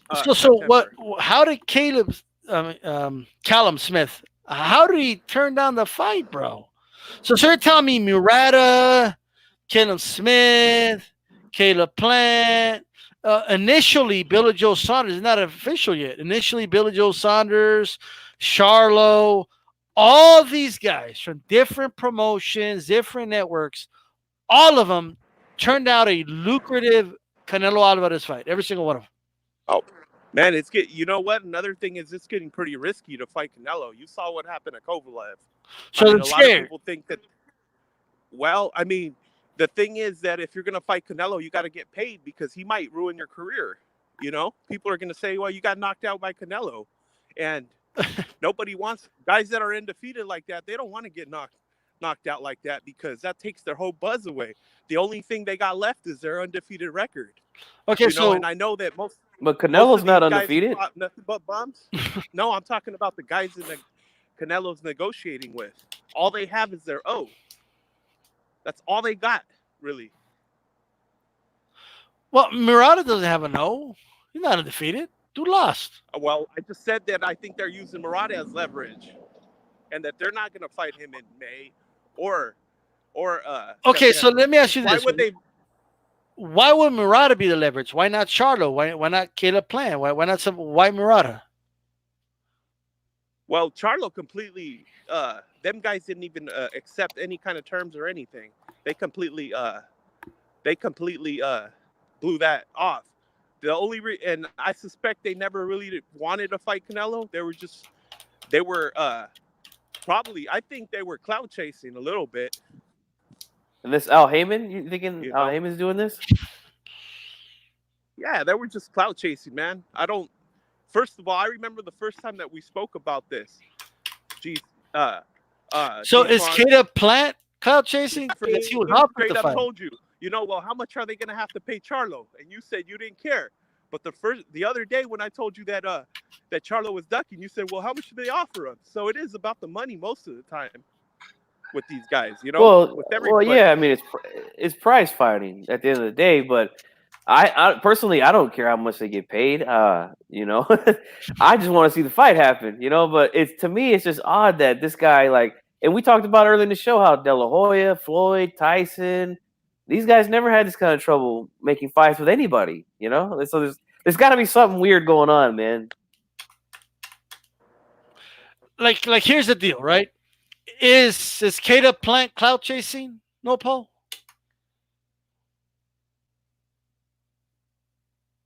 No, Paul. We got some Taco Bell Wi-Fi over here. Oh man. Nah, if he was on the Taco Bell, it might be working a little bit better. Maybe he's on that Starbucks Wi-Fi. But like is maybe he'll connect again. I cannot hear No Paul at all. But G-Funk is Caleb Plant cloud chasing? Because the dude literally said, I want to unify, I want to fight Benavidez, and they're offering to do the fight. Canelo's offering him a fight, and he's saying, nah, I'm good. Like, I don't want to fight that soon. I'll fight somebody else, right? Is that cloud chasing? No, I don't think so. Honestly, I think what Plant's doing is kind of smart because let's just say, okay, this is all hypothetical. We know he turned down the May fight with Canelo, right? He says it's not enough time for me. I don't want to fight May. I want to unify with Benavidez. Let's say hypothetically he beats Benavidez, and then he becomes unified at 168. Now he has more power in negotiations. He's a unified champ at 168. So he's like, hey, you want to fight me? Hey, I got 2 belts.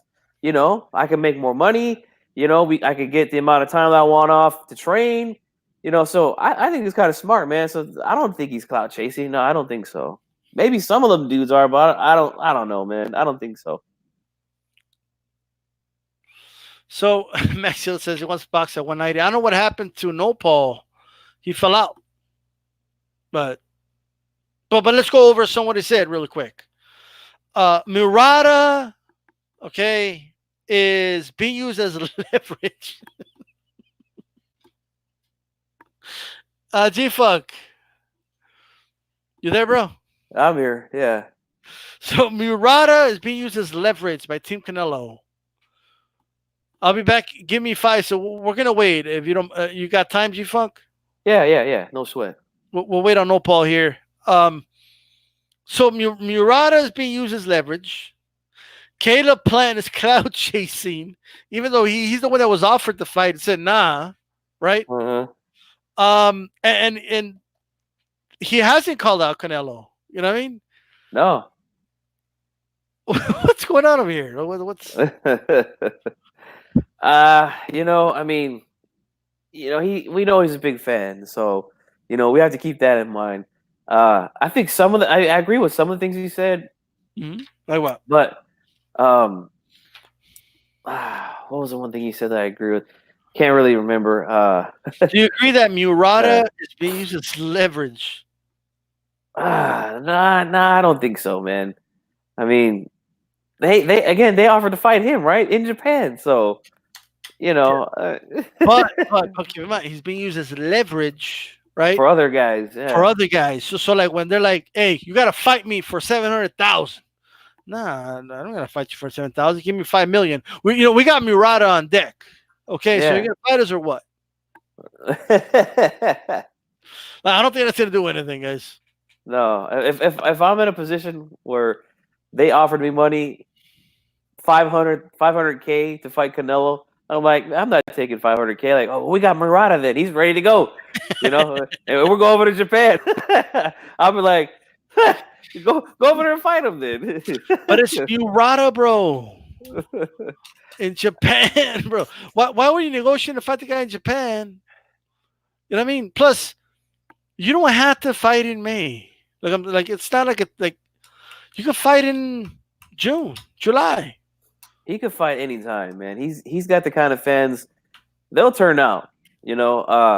Although I must say, when that Kovalev fight was made, because it was made so fast and so last minute, there was a lot of people that didn't know he was even fighting. I mean, I had people hitting me up like that day, like, "Hey, is Canelo fighting today?" Like, I thought I heard something about that. I'm like, "Yeah, he's fighting today." So I don't know, man. Something weird is going on over there, Golden Boy. So Caleb Plant has to take the fight now or lose the fight forever, right? Yeah, I guess he's out. But what about, is Murata? No, he's always there. He's leverage, right? Yeah, he's always there, man. Like what's going on over here? And then the crazy part is Canelo comes out and says these guys want too much money, right? I mean, he's the one that came out and said that he's going to go to this app so his fans don't have to spend so much money because he doesn't care about the money. He cares about his fans, he said. Mis fans. Mis fans. Yo lo estoy haciendo por mis fans. What's up, Canelo? Yeah, it's never consistent with this guy.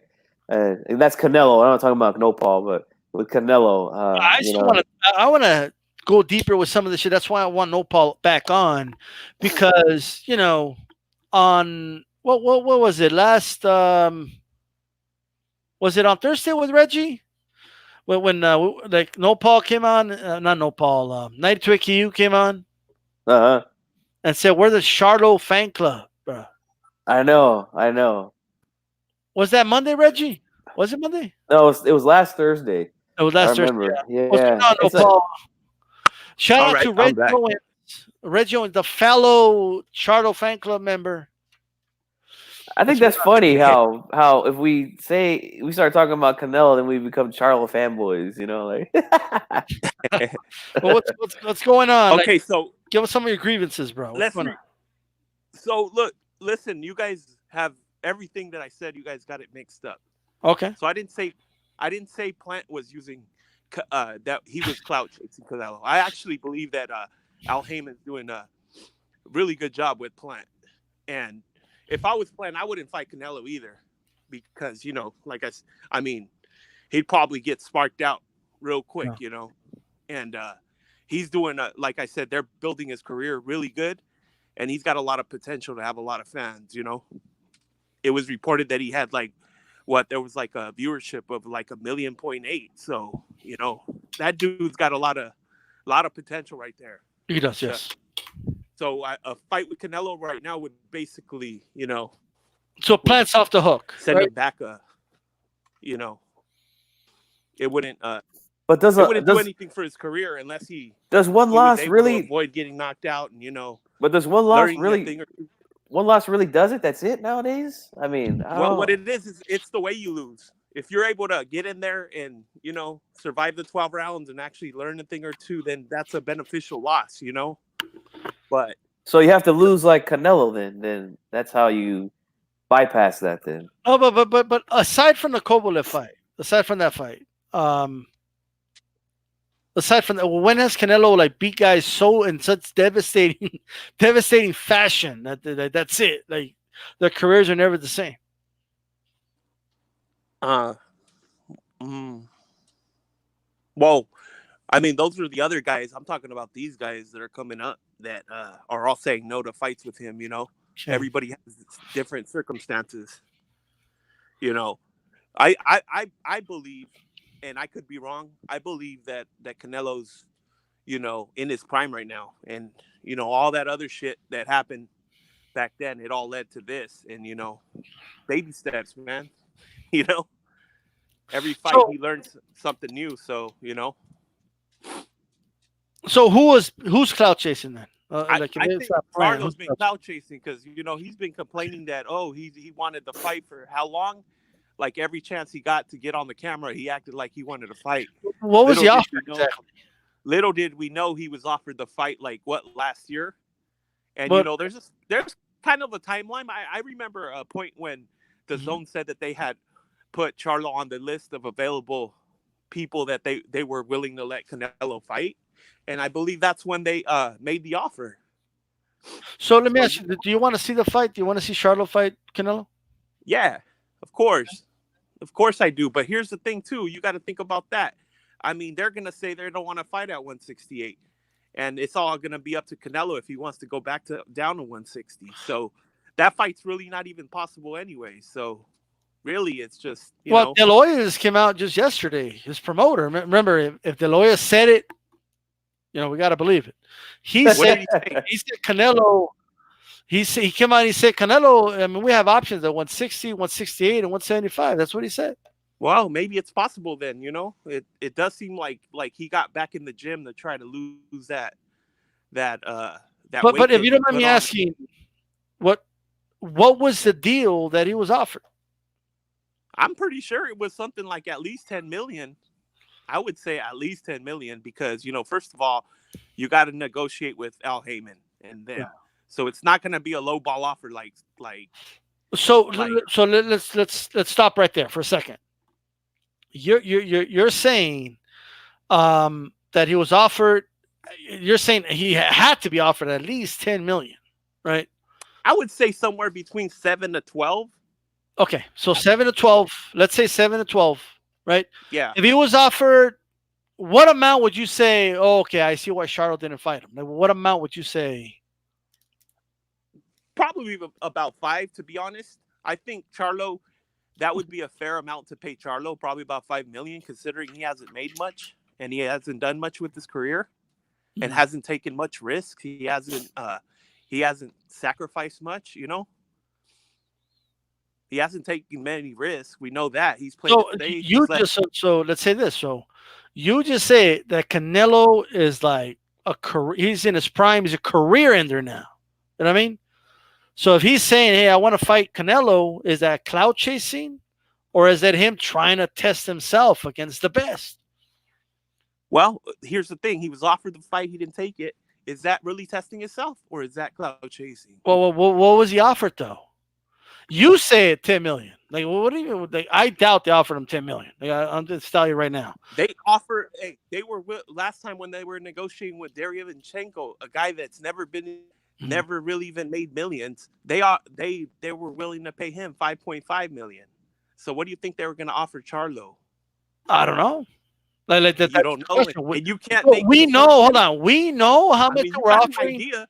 Hold on. So we know how much they were offering Derevyanchenko, but we can't get a figure out of Oscar's mouth of how much they offered Charlo. Do you know why? I mean, you didn't hear his excuse on that one? And I mean, it sounds reasonable to me. They've made a lot of mistakes talking about how much they got to pay people, stuff like that. They started off making big mistakes by doing that with Triple G, and Triple G had a fan base that would back him up with whatever. So when they first offered him the 8 figures, the 9 figures or whatever, which was about 10 mil, everybody said that was a low ball. So, I think they're starting to learn that they shouldn't be negotiating basically in public. Yeah, but like if you're gonna go out and say, man, Charlo, he's been calling us out. We offered him a lucrative deal, and he turned it down, right? I just want to know, like, if we can get figures from what they were offering Shevchenko, right? We could get we got to figure out what they, offered, Kovalev, but we can't get a figure about what they offered, a ballpark figure. what they offered Oh, Charlo? we probably could. You know, somebody could probably ask Charlo, but according to him on live Instagram, he said that he was instructed not to talk about it at all. So, you know, that would be your best bet, is to ask Charlo, basically, in my opinion. All right. Well, what do you got, Chief Funk? You've been quiet for a little To bit. say anything either. So, you know, if you understand that part, Oh, then Chief Funk?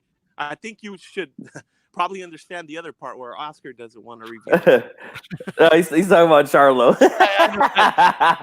Because the timing, like I said, well, what do you think, Chief Funk? He's not allowed to speak either. Okay. No, I'm just letting the brother get off what he's got to get off. You know, I'm over here all congested. You know, so I don't know, man. It just, I mean, I hear what you're saying, no, Paul, but man, like this, there's too much funny shit going on with Canelo all the time, man. That's why it's hard to believe the things that come out. You know what I'm saying? Here's what I don't get, right? Like, and I'm not trying to bullshit at all. Like you have to acknowledge, no, Paul, that no A-side fighter has ever had this much trouble getting a dude to fight him. Okay, anyone. Like this is unbelievable, bro. Okay, Murata. Well, we're in a different area, bro. We're in the era. Plant, Joe Saunders, Charlo.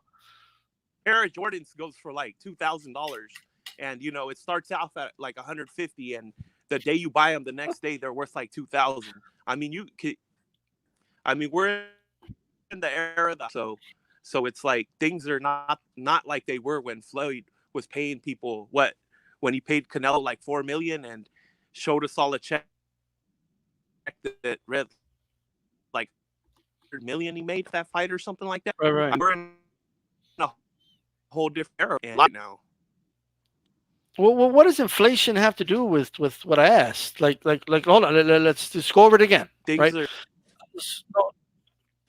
No, but just saying.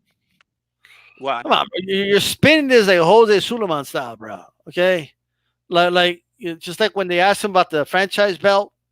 Okay, which I like to go over in a little bit. But and he said this is literally what he said. Oh, things change. You know, like a lot of things we didn't have yesterday, but now we do. You know, now we have a franchise championship. You know what I mean? Like, does the fact that Canelo received a franchise championship so he does not have to be mandated to fight Charlo? By the way, when you do know whenever they do a site fee, okay? He dropped off again. Well, I was going to say every time you do a site fee, the challenger gets 30%. All right. So you're telling me, all right, that a guy who could have gotten 30% if he was a mandatory and they did a fight purse, okay, a site fee, I should say, all right? Like you're telling me, like that guy, you know, we can't get a figure about that. The guy that you got a franchise belt, so you don't have to fight him. We can't be given a figure about what you offered him. Crazy. Just come back on. Just come back on, Opal. Here's a link. Let me send you another link. I'm starting to think Opal just dropping off. I love that guy, man. It's all love, no Paul. You know, we up here talking boxing. You know, but here's what I want to address, though. There is a difference between being objective, right? Criticizing Canelo for the things that are going on, right? And there's a difference between that and just hating on Canelo, right? Right. Yeah, I don't think we're hating on Canelo at all. I don't think so either, man. But you know, is he a good fighter? Yes. Yeah. Okay. Of course, the dude's one of the best in the sport. All right. What's going on, Opal? You're back on. And he must be on that AOL now. No more Wi-Fi. Dude, you're only talking about different eras, and you're just still on AOL, bro.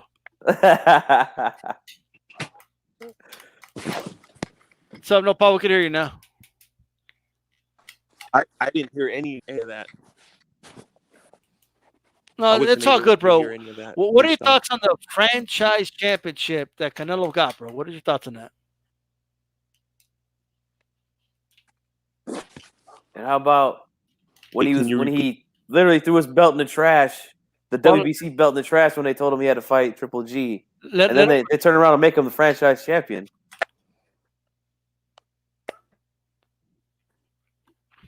You there, bro? Wait, um, middle. Okay, no, Paul. repeat that What's up? again. All right. So I just want to know your thoughts on the franchise championship that Canelo got. Oh, well, at first I Yeah, like, what do you think of the fact that he got a franchise thought it was championship? thinking about it fair because you know, I thought it was. I thought that out of all the boxers, he's probably the one that deserves that distinction, and it's the WBC night to get him to split his purse. Then he's probably going to vacate the belt. So what perfect way to So he should allow get a you to pass. still be a champion and negotiate a more deserving purse. Deal. So, like, basically, what I'm saying So is, if Canelo fights somebody, he shouldn't have to pay anybody 50% unless the other guy merits that type of split, which most of these boxers there's don't no merit there's no that type of sanctioning split. body. Well, there's no sanctioning body that's going to force you, right, to pay 50%, right? The most I've seen is 30% Well, it was against. 45 the last time the WBC belt to not fight Triple G 5%. So Okay. the that belt, and then they finally negotiated the fight. They got it down all the way to 25 for Triple G, 25%. So I'm you trying to can see understand, why Opal.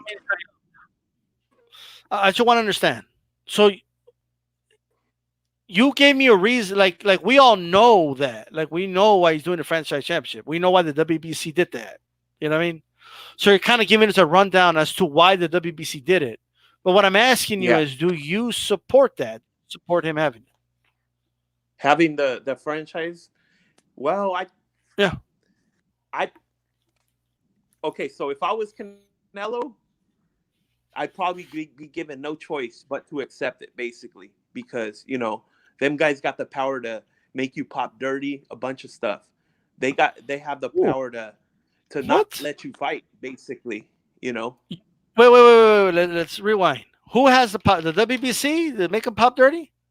Well, I kind of think they probably do. I mean, there's a lot of people, they have the power to do a lot of stuff. It's a big coincidence that when he decided to not fight for not allow these guys to a lot of idiots like Jay Cotto try to say that that it was a big disrespect to the Mexican culture, which I think is stupid. But well, Jay Cotto's an idiot, but that's besides the point. No, but just because you throw an insult at Jay Cotto, that doesn't mean I'm going to give you a pass, no, Paul. Okay. Do you believe that the WBC, planted something on Canelo's food or something to make him pop dirty? Or did they pay off the pharmaceutical company or something to make him pop dirty, something like that?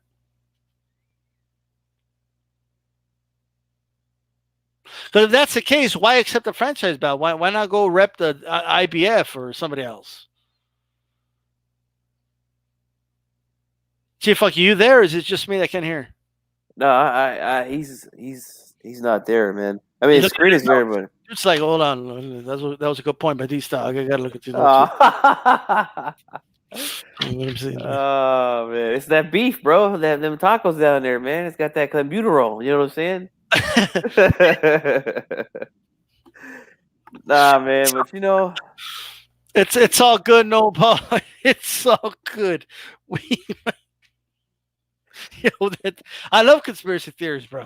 Numbers we love go you, bro. We love you, no, Paul. You know what I'm saying? We just think you're a little little too far on one side, you know. Oh, can I get that 30th like? And somebody press the damn like button. What's up, Buddy LM? So you're saying Canelo is clean, but the WBC created a fake dirty test. I think where Nopal was going, tell me this is what you read, G-Funk. What a coincidence that when he didn't accept those bullshit belts that he popped dirty. Pop dirty, yeah. So man. in other words, you have to accept the franchise belt, or they're going to make him pop dirty again. I think that's a little far out there, personally, man. I do gotta cut this live stream a little past it here, but let's get it later. Oh no, Paul, if you're there, man, we'll give you a last word, bro. Go ahead. Yeah, go ahead, brother. Oh, he dropped off. It's all right. Well, it is what it is. That is that. Okay. Thanks for Nopal for stopping by. He came and gave us his thoughts. Chicano Prophet, I know you're out there, bro. I know you want to defend your boy Canelo, bro. Okay. You could come on here anytime. Chicano said, which fighter is consistent, G-Funk? Because you were talking about how he's not consistent. Oh, I'm sorry. I missed it. What happened now? Chicano Prophet said, which fighter is consistent? Let's let him on right away, and then we'll wrap it up shortly after that. Okay, yeah, because I don't know what he's referring to. Chicano Prophet's lurking. Is that Nopal? Yep. So I had to.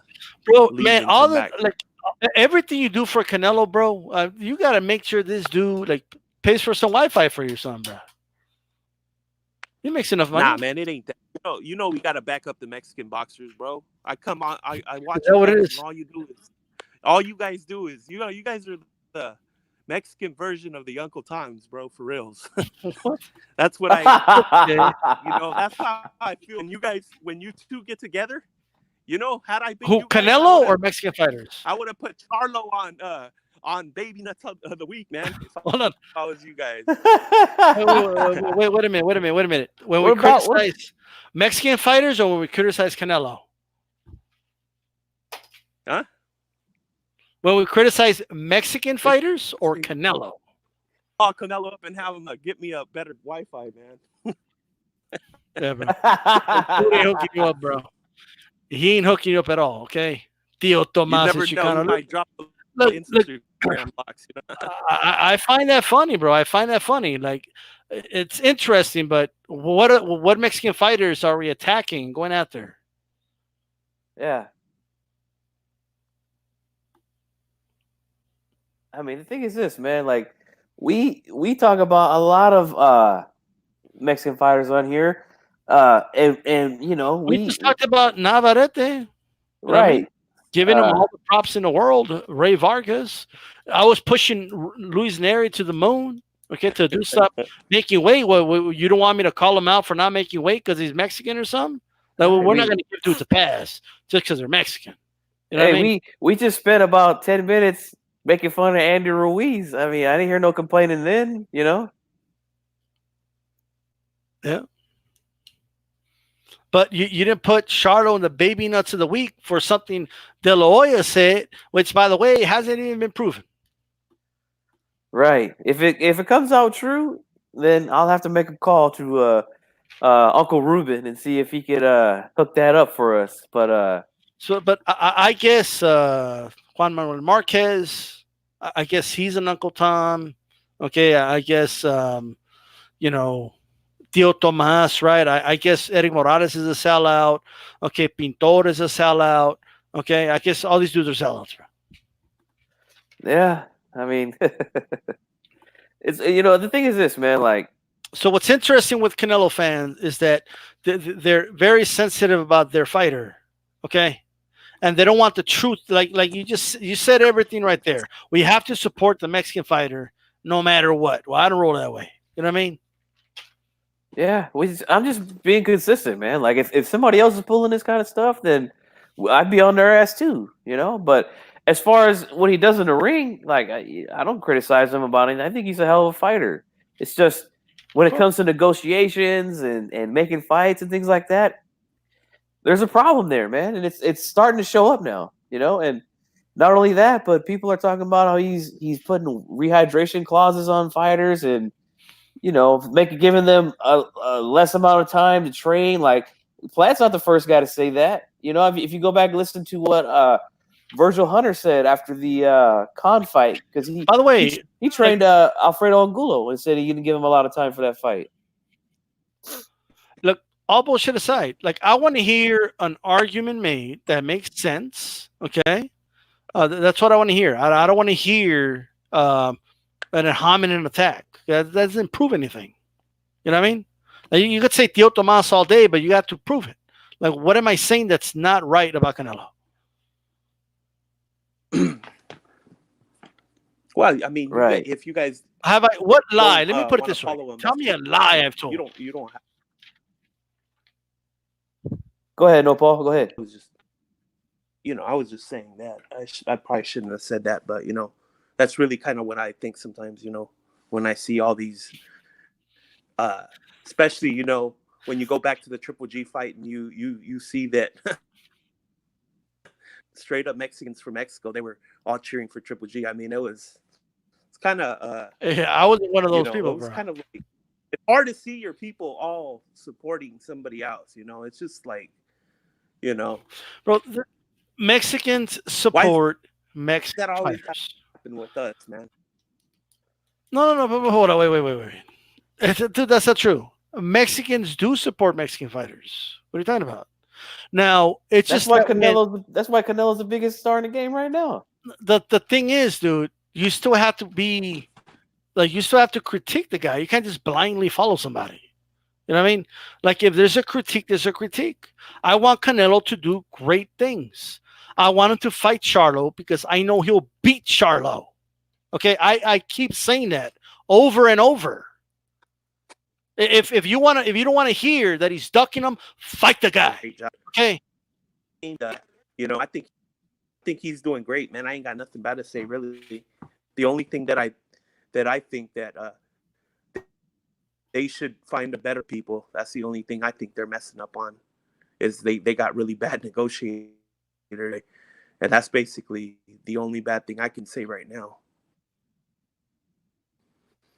Yeah. As far as everything else, I mean, cap weights and all that, well, it's been done before. The East side's always got the advantage, so just riding it while it lasts, basically. So, do you think that Plant is the first guy to complain about not giving enough time for a training camp against Canelo? Because I just seen Virgil Hunter talk about how how Plant just came out and said that he didn't want to take the fight because he felt like it wasn't enough time for him to rest in between camps. But this is not the first time that this has happened to fighters who fought Canelo. Like I'll give you an example. After Canelo knocked out Khan, Virgil Hunter came out and he was talking to the press, and he told them that he doesn't give guys enough time, not just Khan, but Alfredo Angulo. He said he barely had enough time to train. He said it was basically a fat camp. They didn't train on boxing at all, just strictly losing weight. And it's not the first time that fighters have said this, man. Like, are you okay with that, or is that a problem?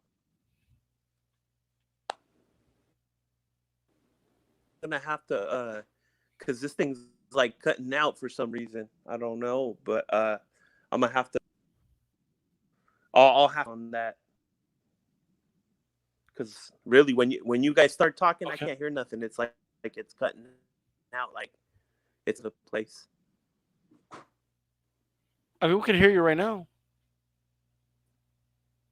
Yeah, it could be right, because when I had to do the show from my phone the other day, it was kind of like you guys that too. The speaker, the things like it hook it up to my computer or something instead. But yeah. Next time you're on, man, get on your laptop or your desktop, whatever, man. Be better. Good. All right, man. Peace Thanks for coming on, brother. Well, that's that. Look, a lot of this I've heard before, right? A lot of, and I'm not trying to just single out No Paul, but a lot of Canelo fans okay, pull the let's support the Mexican fighter and all that, okay, when it's to defend Canelo, right? But like they won't talk about all the other Mexican fighters you found. You know what I mean? Right. I noticed that too. But just to touch on what he said, like I get where he's coming from, because before I started my channel here on YouTube and I started doing predictions, when I was a teenager, in early 20s, that was the way that I would pick fights. I would pick with my heart. If there was a Mexican guy fighting, I don't care who's fighting. Like, I'm picking him to win no matter what. I don't care. Even though I knew in the back of my mind he's probably going to get beat, I rolled with him anyway. And I'm just being honest, man. I picked a lot of fights wrong. Once I stopped that, I said, you know what? It's just boxing. Like, this is not national pride like some people take it. Like, my thing is this: I predict fights. I use my mind. I look at what I see, and then I go off of that. Do I support Canelo? I'm glad he's the A side of the sport. I'm glad that he's doing his thing. He's making money. But at the same time, we can't just ignore all this bullshit that's going on. This reminds me of all the. I mean, I don't know if you watch soccer, but don't criticize el equipo nacional. If you're a real fan, you'll support them and support whatever decisions they make and who they start, but they never win. Okay, right. Like they always get eliminated in the first fucking round. Okay, They can never get past the hump. But we're told, shh, cállate, no digas nada. Te tienes que soportar a México no matter what. Like, that's not the way it works. Okay? I hate that. Yeah, I hate that. And I have some bad news for a lot of you dudes, like Mexican Americans. Canelo gets some real criticism. If you think this is tough, he gets more criticism in Mexico. Okay? Right. That's just the truth. Because when it comes to the facts, I want facts. Give me the facts, guys. Right? I don't want to hear, well, you're Mexican. You got to support them no matter what. Right?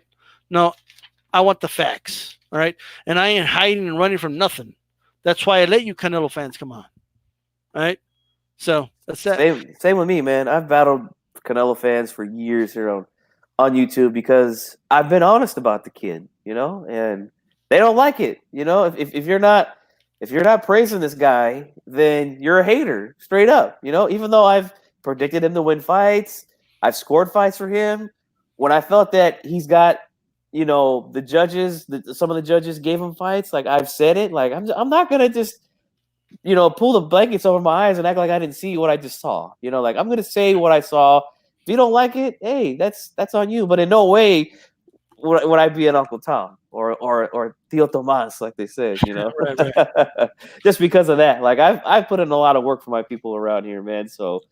I honestly it didn't really bother me that he said that. I mean, it is what it is. But with that said, this has been Hispanics Causing Panic, right? This is the February 19th edition, right? Make sure you throw a jab at the like button. Make sure the like button turns blue, okay? If Canelo fans with the thumbs it down, do that too. It's all good, okay? But, any final words, you found? Nah, man, just thanks for having me on, like always, man. For those of you that aren't subscribed to me, go ahead and subscribe. GFunky84 Boxing here on YouTube, at GFunky84 on Twitter.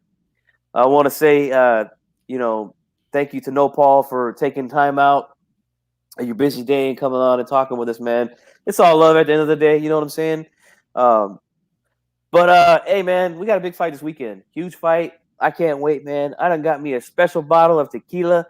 I had that mother shipped over here from Mexico, man. This is the real deal shit, man. So I'm going to have me some of that this Saturday, man, because I'm pumped up, man. I think it's going to do big numbers, man. And I think that it's great for the sport, man. That I think it's going to kill Saturday, man. And I think it's going to be a good fight, too. So make sure you guys order it. And thank you again, man. Thanks to everybody who was here, everybody in the chat. Thank you guys, man. Right. There it is, guys. Hispanics Causing Panic tomorrow. Boxing conversations with Reggie Owen. I need Reggie Owens to give me the Charlo fan club card. You know what I mean? I hardly even talk about Charlo on this channel. Shit's insane. But anyway, that's it. This is the style. I'm out. Peace. We're out.